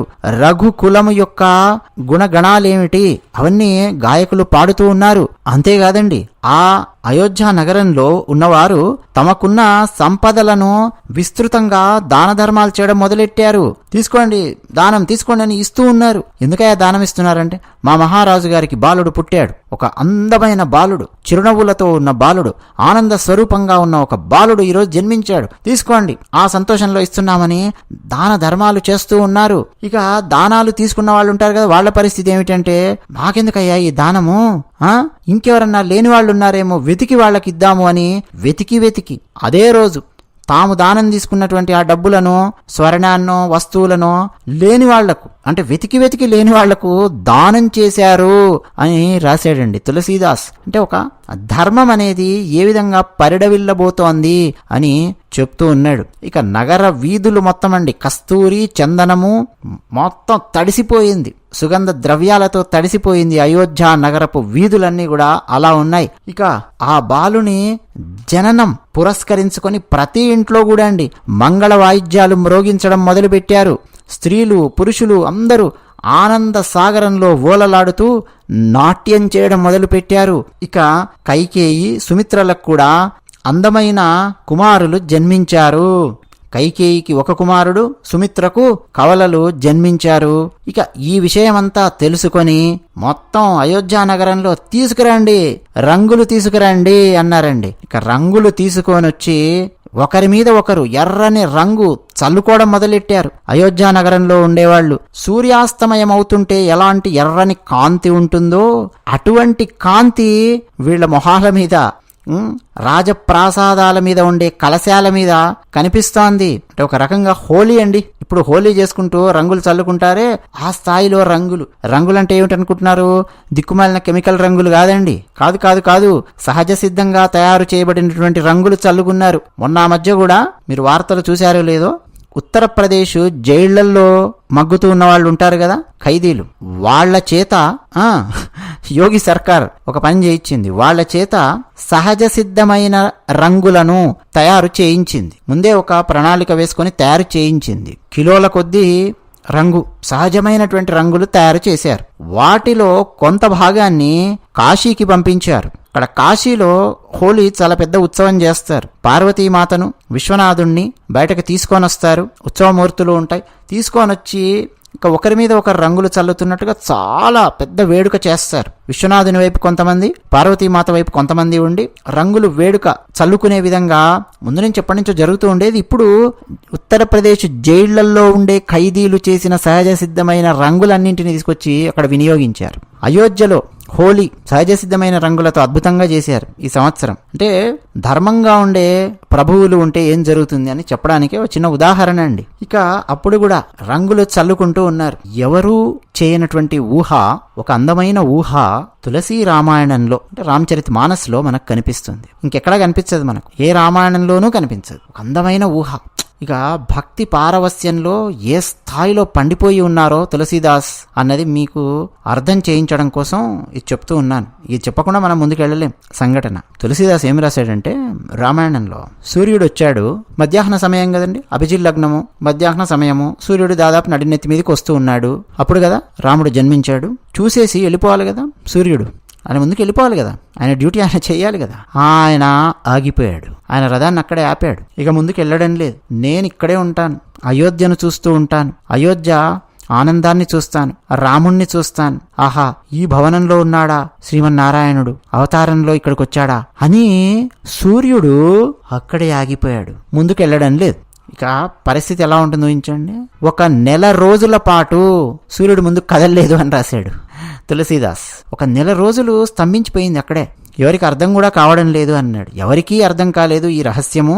సూర్యుడు 1 నెల రోజులు అక్కడే ఉన్నాడు, నెల రోజులు మళ్ళీ సూర్యాస్తమయమే కాలేదు, అలా ఉండిపోయాడు.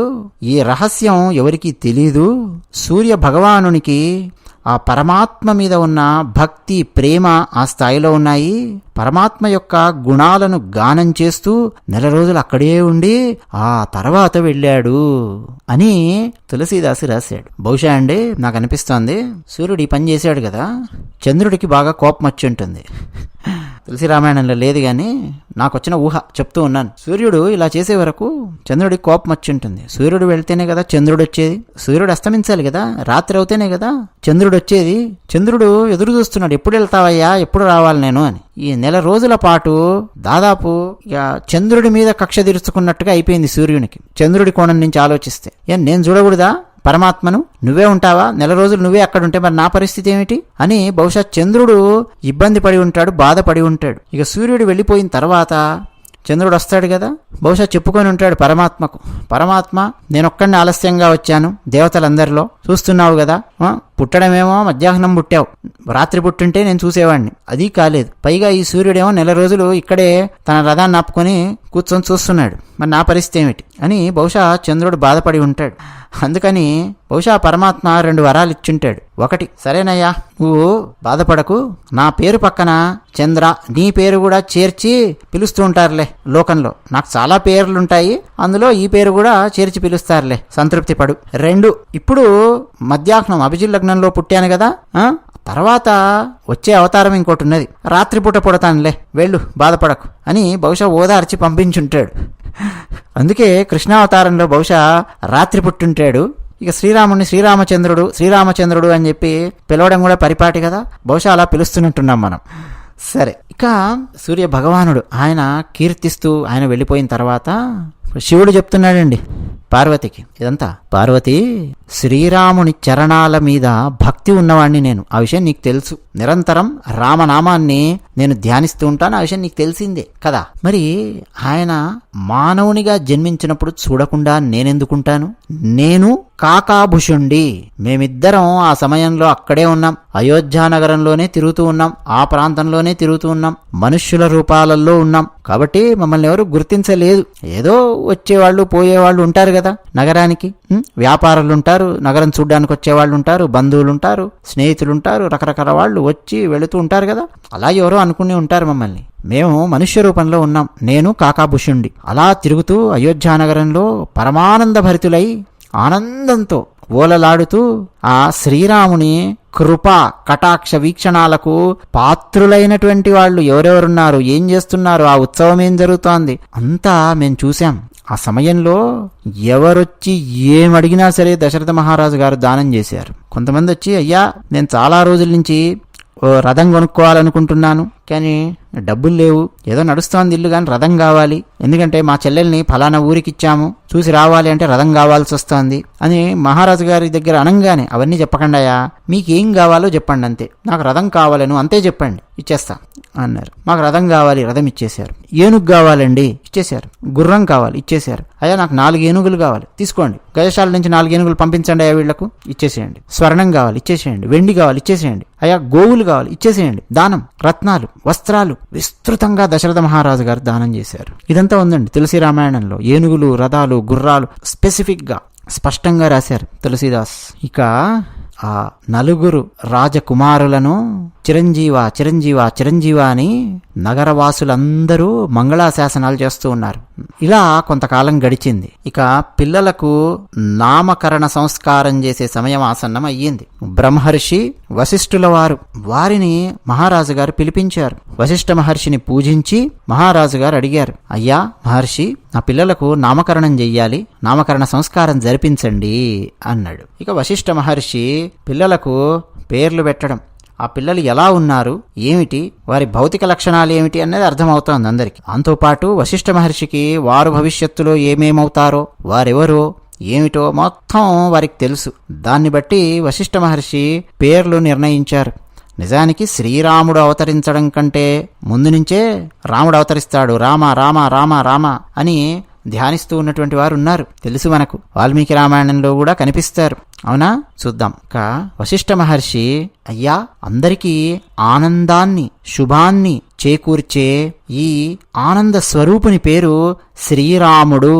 సర్వలోకానికి సుఖాన్ని, శాంతిని అందించే పరమాత్మ స్వరూపంగా మనసులో అనుకుంటూ బయటికి చెప్పకుండా, అయ్యా ఈయన పేరు శ్రీరాముడు అని పెట్టాడు. అలాగే కైకేయి కుమారుని వంక చూసి, జగత్తును భరించి పోషించేవాడు కాబట్టి ఇతని పేరు భరతుడు అని పెట్టాడు. అలాగే శత్రువులందరినీ మర్దిస్తాడు కాబట్టి ఇతని పేరు శత్రుఘ్నుడు అని శత్రుఘ్నుని పేరు పెట్టారు.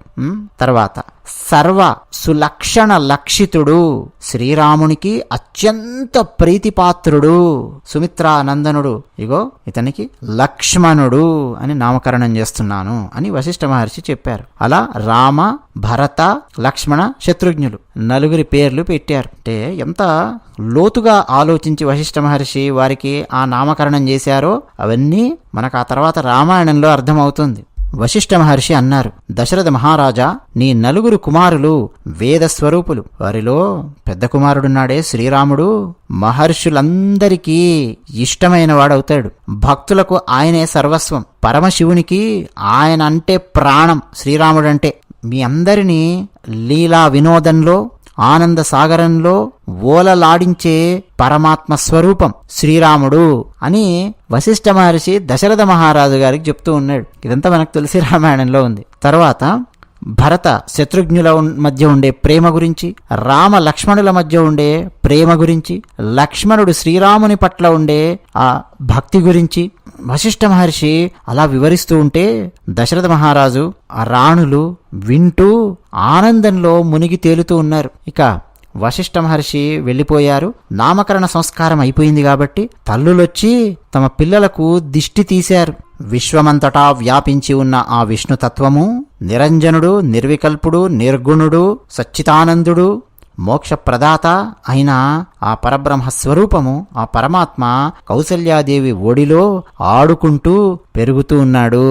బాలరాముని వర్ణన తులసి రామాయణంలో 6 చౌపాయిలలో చాలా అద్భుతంగా ఉంటుంది. కొంత మనం తెలుసుకుంటే నీలమేఘ ఛాయతో, అంటే గంభీరమైన మేఘ ఛాయతో శ్యామసుందర విగ్రహం, కోటి మన్మధులు కూడా బాలరాముని ముందు సరిపోరు. ఎర్రని చరణ పంకజములు, తెల్లని నఖములు, ఆయన పాదముల యొక్క అడుగు భాగం మీద వజ్రము, ధ్వజము, అంకుశము, ఈ చిహ్నములు కనిపిస్తూ ఉన్నాయి. ఇక బాలరాముని నూపుర ధ్వనులు మహర్షుల మనస్సులను మోహింపజేసే విధంగా ఉన్నాయి. అంతేనా, విశాలమైన భుజాలు, అంతేనా ఎద మీద పులిగోరు, మహారాజు గారి పుత్రుడు కదా, పులిగోరు చాలా అందంగా కనిపిస్తోంది. వక్షస్థలం మీద మణిమయమైన హారాలు కనిపిస్తూ ఉన్నాయి. శంఖాన్ని పోలిన కంఠము, సుందరమైన చుబుకము, మనోజ్ఞమైన ముఖారవిందము. ఇక మన్మధులు కాదండి, ఎంతమంది మన్మధులు వచ్చినా సరే ఆయన శోభ ముందు దిగదుడిపే. అందంగా ఉన్న వాళ్లను మన్మధునితో పోలుస్తూ ఉంటారు, మన్మదాకార అని. ఇక కోటి మన్మధులైనా సరిపోరు, అంతటి అందం ఉన్నది. తెల్లని పలువరుస, ఆ పలువరుస ఎర్రని పెదవుల మధ్య కప్పబడి చాలా అందంగా కనిపిస్తోంది ఆ స్వామివారు నవ్వుతూ ఉంటే. అంతేకాదు, స్వామివారి కర్ణములంటే చెవులు సుందరంగా కనిపిస్తున్నాయి, బుగ్గలు అత్యంత సుందరంగా కనిపిస్తూ ఉన్నాయి. పుట్టుకతో వచ్చినటువంటి జుట్టు, దట్టమైన ఉంగరాల జుట్టున్నది స్వామివారికి. ఆ జుట్టును తల్లి రకరకాలుగా ముడివేస్తోంది. ఆయన మేని మీద పచ్చని జిలుగు వస్త్రాలు మిలమిలమిల మెరిసిపోతూ ఉన్నాయి. బాలరాముడు చూసే వాళ్ళందరి హృదయాలను అలా ఆకట్టుకుంటూ ఉన్నాడు, కట్టిపారేస్తూ ఉన్నాడు. ఎవరైనా సరే ఆ బాలరామును ఒకసారి చూసి వెళ్ళారా, ఇక స్వప్నంలో ఆ బాలరాముడే కనిపిస్తున్నాడు, లేచేదన్నా పని చేసుకుంటున్నా బాలరాముడే కనిపిస్తూ ఉన్నాడు. ఒక్కసారి ఎవరన్నా చూసి వెళ్ళారా ఇక మర్చిపోవడం లేదు. ఆయన రూపమే వెంటాడుతోంది. మళ్ళీ మళ్ళీ మళ్ళీ మళ్ళీ ఆ రూపాన్ని చూడాలి అని చూసేవారి కనిపిస్తోంది. ఆ సౌందర్యాన్ని చూసి అనుభవించినటువంటి వాళ్ళు మాత్రమే దాన్ని అర్థం చేసుకోగలరు తప్ప ఎంతని వర్ణించగలము అని తులసీదాసు రాశాడు. మన అయోధ్యలో స్వామివారి ప్రాణ ప్రతిష్టాపన కార్యక్రమం జరిగింది జనవరి 22, 2024 సంవత్సరం కదా.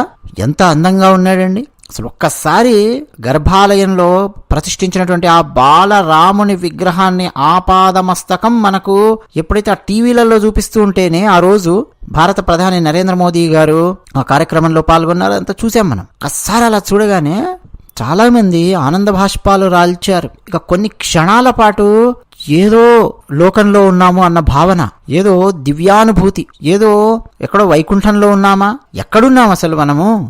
కొన్ని క్షణాల పాటు ఒళ్ళంతా గగుర్పాటుకు గురైనటువంటి పరిస్థితి చాలా మంది భక్తులు అనుభవించారు. మనకెంతో మంది కామెంట్ సెక్షన్ లో రాశారు. మనం ప్రత్యేకమైన వీడియోలు పెట్టుకున్నాం అయోధ్య ఆ ప్రాణ ప్రతిష్టాపన కార్యక్రమం సందర్భంగా. రాముడు అంటేనే నారాయణుని అవతారం కదండి.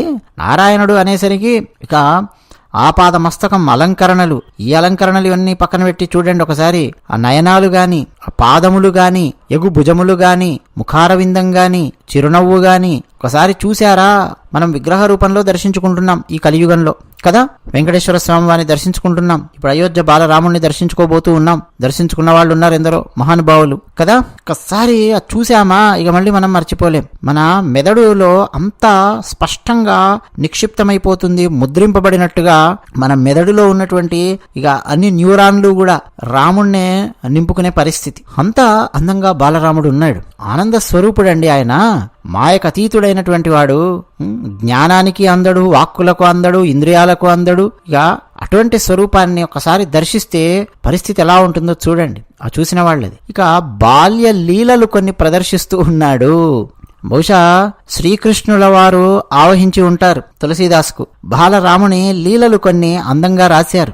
రాముడు అలా బుడిబుడి అడుగులు వేస్తూ వెళుతూ ఉంటే అయోధ్యావాసులు అంటే రాజుగారి భవనానికి ఏదైనా సరే పని మీద వచ్చిన వాళ్ళు, లేదు ఏదో ఒక పని, ఏదో ఒక మిష పెట్టుకొని రాముణ్ణి చూడడం కోసం వచ్చేవాళ్ళు అలా చూస్తూ ఉన్నారు. బుడిబుడి అడుగులు వేస్తూ ఉన్నాడు. చూసిన వారందరూ కూడా ఒక సమ్మోహనాస్త్రం పడినట్టుగానే అలా చూస్తూ ఉన్నారన్నమాట. తర్వాత కౌసల్యామాత పుత్ర ప్రేమలో మునిగి తేలుతోంది. ఆమెకు రాత్రి అర్థం కావట్లేదు, పగలు అర్థం కావట్లేదు.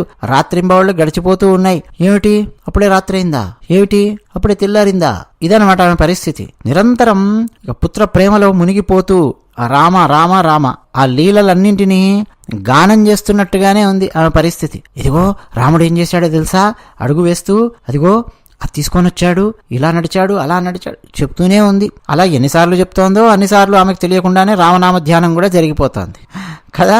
ఒకరోజు కౌసల్యామాత శ్రీరామునికి స్నానం చేయించి అలంకరించి ఊయలలో పడుకోబెట్టింది. 1-2 లీలలు చెప్పుకొని మనం ముగిద్దాం. ఊయలలో పడుకోబెట్టింది. సరే, తర్వాత తాను స్నానం చేసింది. తర్వాత ఏం చేస్తామండి, పూజ, ఇష్టదైవాన్ని ఆరాధన చేయడము కదా.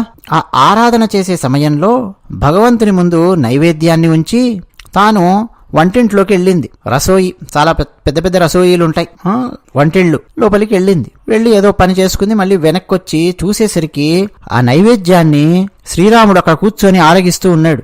ఆ దృశ్యాన్ని చూసి ఆమె భయపడిపోయింది. అరే, శ్రీరాముడు చిన్నవాడు, ఊయలలో పడుకోబెడుతున్నాము, బుడిబుడి అడుగులు వేస్తూ ఉన్నాడు అంతే తప్ప ఇంకా ఇలా కూర్చొని తిని ఈ పరిస్థితి లేనే లేదు. అక్కడెక్కడో ఊయలలో ఉన్నాడు మందిరంలో. వేరే మనం హాల్ అంటాం, బెడ్రూమ్లు రకరకాలు అంటాం కదా, నా మందిరంలో అక్కడెక్కడో ఉన్నాడు. ఈ పూజా గదిలోకి వచ్చి కూర్చొని తింటున్నాడేమిటి అని ఆమెకు ఒక్క క్షణం భయం వేసింది. అసలు ఉయ్యాలలోంచి ఎలా దిగాడు? ఎవరో ఒకరు వచ్చి దింపితే తప్ప దిగలేడు కదా, ఎలా దిగాడు? భయం వేసి పరుగున ఆ ఊయల మందిరం ఎక్కడైతే ఉందో అక్కడికి వెళ్ళి చూసింది. అక్కడ బాలరాముడు ఊయలలో ప్రశాంతంగా నిద్రపోతూ ఉన్నాడు. తాను ఎలాగైతే పడుకోబెట్టి వచ్చిందో అలాగే నిద్రపోతూ ఉన్నాడు. మళ్ళీ వేగంగా పూజా మందిరం దగ్గరికి వచ్చింది. అక్కడ చూస్తే అక్కడ నైవేద్యం తింటూ ఉన్నాడు రాముడు. ఇక ఈమెకు ఆశ్చర్యం, హృదయం కంపించిపోయింది. మనస్సు ఒక రకంగా గగుర్పాటుకు గురయ్యింది. ఇక్కడ రాముడా, అక్కడ రాముడా, ఇద్దరు రాములు ఎలా ఉంటారు? అసలు ఇది ఎలా సంభవం? ఇద్దరు రాములేమిటి? నాకు భ్రమ కలుగుతోందా? ఇదేమన్నా లీలనా, మాయనా? ఏం అర్థం కావట్లేదు ఆమెకు. అలా ఆలోచిస్తూ ఆరగిస్తున్నటువంటి రాముడి వంక అలా చూస్తోంది. రాముడు నైవేద్యాన్ని ఆరగిస్తూనే ఈమె వంక చూసి అలా ఒక్క చిరునవ్వు నవ్వాడు. ఇక అప్పుడండి ఆమెకు మొత్తం భువన భాండాలు, శ్రీమన్నారాయణుని యొక్క అఖండమైన రూపము అదంతా కూడా ఆ పూజా గదిలో రాముని చుట్టూ ఆవరించి కనిపిస్తోంది. తన మందిరము, తన అయోధ్యానగరం అసలు ఇంకేం కనిపించట్లేదు. ఒక్క క్షణం అలా రాముడు చిరునవ్వు నవ్వగానే చుట్టుపక్కల ఉన్న మొత్తం అన్ని భవనాలు అవన్నీ మాయమైపోయాయి. ఆమెకి ఏం కనిపిస్తోంది? కోటాను కోట్ల బ్రహ్మాండాలు, విశ్వం కనిపిస్తోంది రాముని చుట్టూ మొత్తం. అంటే రకంగా ఆమెకు తన తత్వాన్ని దర్శింపజేశాడు తల్లికి. నిజానికి మనకు వాల్మీకి రామాయణంలో ఇది ఉండదు. నేను మీకు ముందే చెప్పాను, తులసి రామాయణంలో రాముడు పరమాత్మ అని చెప్పి ప్రారంభించి రాసుకుంటూ వెళ్ళిపోయారు. మనందరికీ కూడా తులసిదాస్ ఆ విధంగా వారు రాసి అందివ్వడానికి ఆనాటి పరిస్థితులు చాలా కారణమయ్యాయి. అవన్నీ మనము మరోసారి చర్చిద్దాం. అదంతా సామాజిక పరమైన విషయాలు, అవన్నీ మనం ఇక్కడ ఎక్కువ లోతుగా చర్చించలేం.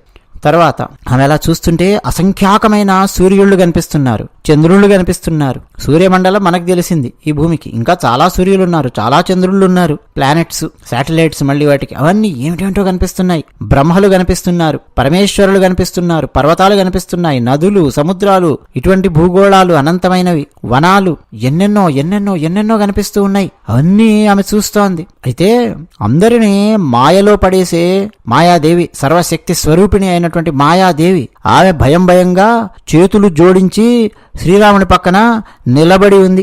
జీవుడు మాయకు వశుడవుతాడు. మనం కూడా మాయకు వశమై ఎన్నెన్నో పనులు చేస్తూ ఉంటాం. అటువంటి మాయ చేతులు కట్టుకొని ఆయన ముందు నిలబడి ఉంది. ఆజ్ఞ స్వామి, ఏం చేయమంటావు? ఎవరి మీద మాయ వేయమంటావు? ఏం మాయ చేయమంటావు అని. మరి ఆయన మీద మాయ పనిచేస్తుందో? చెయ్యదు. ఆయన మాయకు అతీతుడు.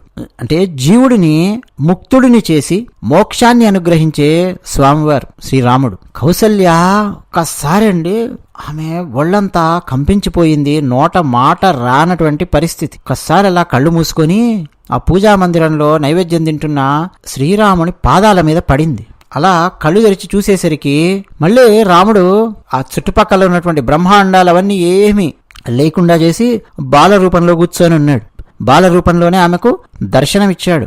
ఆ తర్వాత ఆమె ఆశ్చర్యపోతూ పరమాత్మను స్తుతించాలి అన్న విషయం కూడా మర్చిపోయింది ఆమె. ఎందుకంటే ఈయన పరమాత్మనా నా కుమారుడా అన్న ఆ భ్రమలో ఉంది కదా, స్తుతించడం కూడా మర్చిపోయింది. కానీ ఒక్కసారి తెలివి తెచ్చుకొని చేతులు జోడించి, పరమాత్మ, ప్రభు, నీ మాయ ఎప్పుడు నా మీద ప్రసరించకుండా ఉండుగాక అని ఆమె ప్రార్థించడం మొదలుపెట్టింది. ఆ తర్వాత రాముడు అదృశ్యమైపోయాడు. మళ్ళీ ఆమె ఊయల మందిరంలోకి వెళ్లి చూస్తే ఊయలలో రాముడు పడుకొని ఉన్నాడు.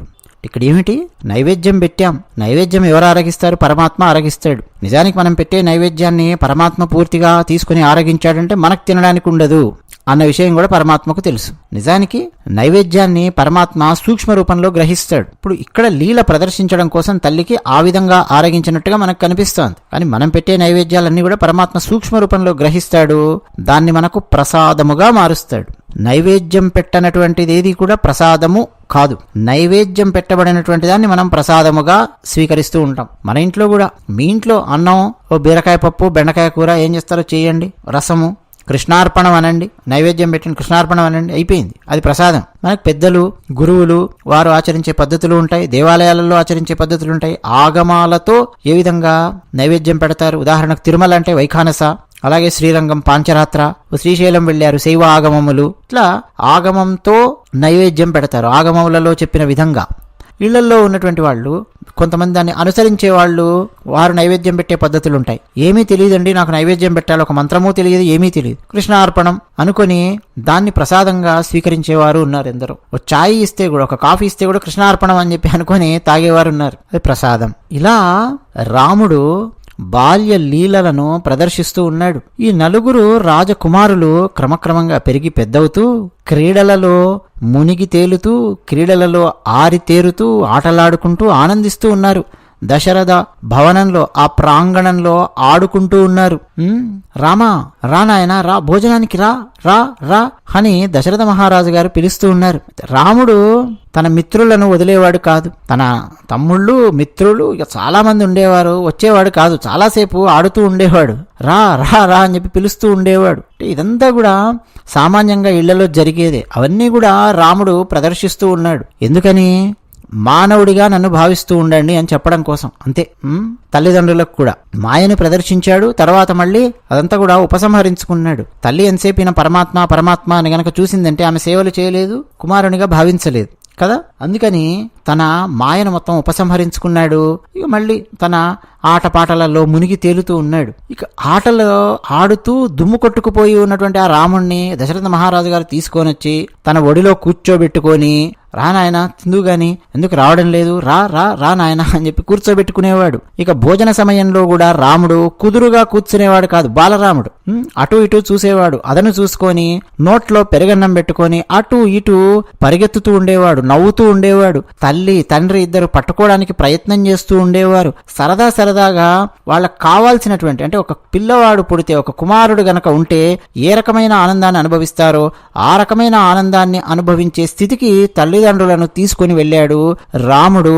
అటువంటి శ్రీరాముని బాల్య లీలలు అత్యంత సరళమైనవి, ఆనందకరమైనవి అని తులసీదాసు రాశాడు. ఒక పదమండి, అత్యంత సరళమైనవి శ్రీరాముని లీలలు అన్నాడు. శ్రీకృష్ణుని లీలలు వచ్చేసరికి ఏమైందంటే అవి సరళమైనవి కావు నాయన, అత్యంత సంక్లిష్టమైనవి. ఆ శ్రీరాముని లీలల గురించి మనం వాల్మీకి రామాయణంలో బాలరాముని లీలల గురించి అంటూ మనం ఎక్కువగా చదవం, ఉంటాయి. అలాగే వివిధ రామాయణాలలో కూడా కొన్ని ఉంటాయి. ఇక శ్రీకృష్ణుడు అనేసరికి ఏమో మొత్తం ఇక పుట్టినప్పటి నుంచి మొదలెట్టి లీలలు సంక్లిష్టంగా ఉంటాయి. ఇక అందులో ఉండే వేదాంత రహస్యాలను అర్థం చేసుకోవడానికి చాలా మంది చాలా పరిశ్రమ, చాలా కృషి చేసినటువంటి వారు ఉన్నారు. భాగవతం మీద శ్రీధర స్వామి వ్యాఖ్యానం అని ఉంటుంది, కొన్ని వందల సంవత్సరాల క్రితం అద్వైత కోణంలో రాసినటువంటి వ్యాఖ్యానం. దాన్ని వదలకుండా ఎవరు కూడా వ్యాఖ్యానం చేయలేరు. భాగవతం మీద నిజంగా వ్యాఖ్యానం చేయాలి, లోతుల్లోపలికి వెళ్ళి వ్యాఖ్యానం చేయాలి అని అనుకునేవాళ్ళు శ్రీధర స్వామి వ్యాఖ్యానం. ఒక్కొక్క లీల గురించి ఎంతెంత లోతైన వ్యాఖ్యానం ఉన్నదో సంస్కృతంలో ఉంటుంది.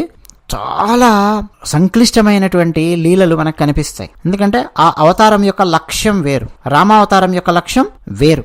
ధర్మము, ఒక మానవుడు ధర్మబద్ధంగా జీవించి సత్యాన్ని విడనాడకుండా పెద్దల పట్ల గౌరవాన్ని ఉంచి సమస్యలను ఎదుర్కొంటూ, సమస్యలు వచ్చినప్పుడు బాధపడినప్పటికీ కృంగిపోకుండా ఏ విధంగా ముందుకెళ్లి విజయాన్ని సాధించాలి, ఇవన్నీ మనకు రకరకాల విషయాలు రామావతారంలో కనిపిస్తాయి. లక్ష్యం వేరు. అందుకని రాముని బాల్య లీలలు సరళమైనవి అని తులసీదాసు రాశాడు. ఇలా తన లీలలను ప్రదర్శిస్తూ తల్లిదండ్రుల అనురాగాన్ని పొందుతూ ఆనందకరంగా ఆ నలుగురు అలా అలా అలా అలా పెరిగి పెద్దవుతూ ఉన్నారు.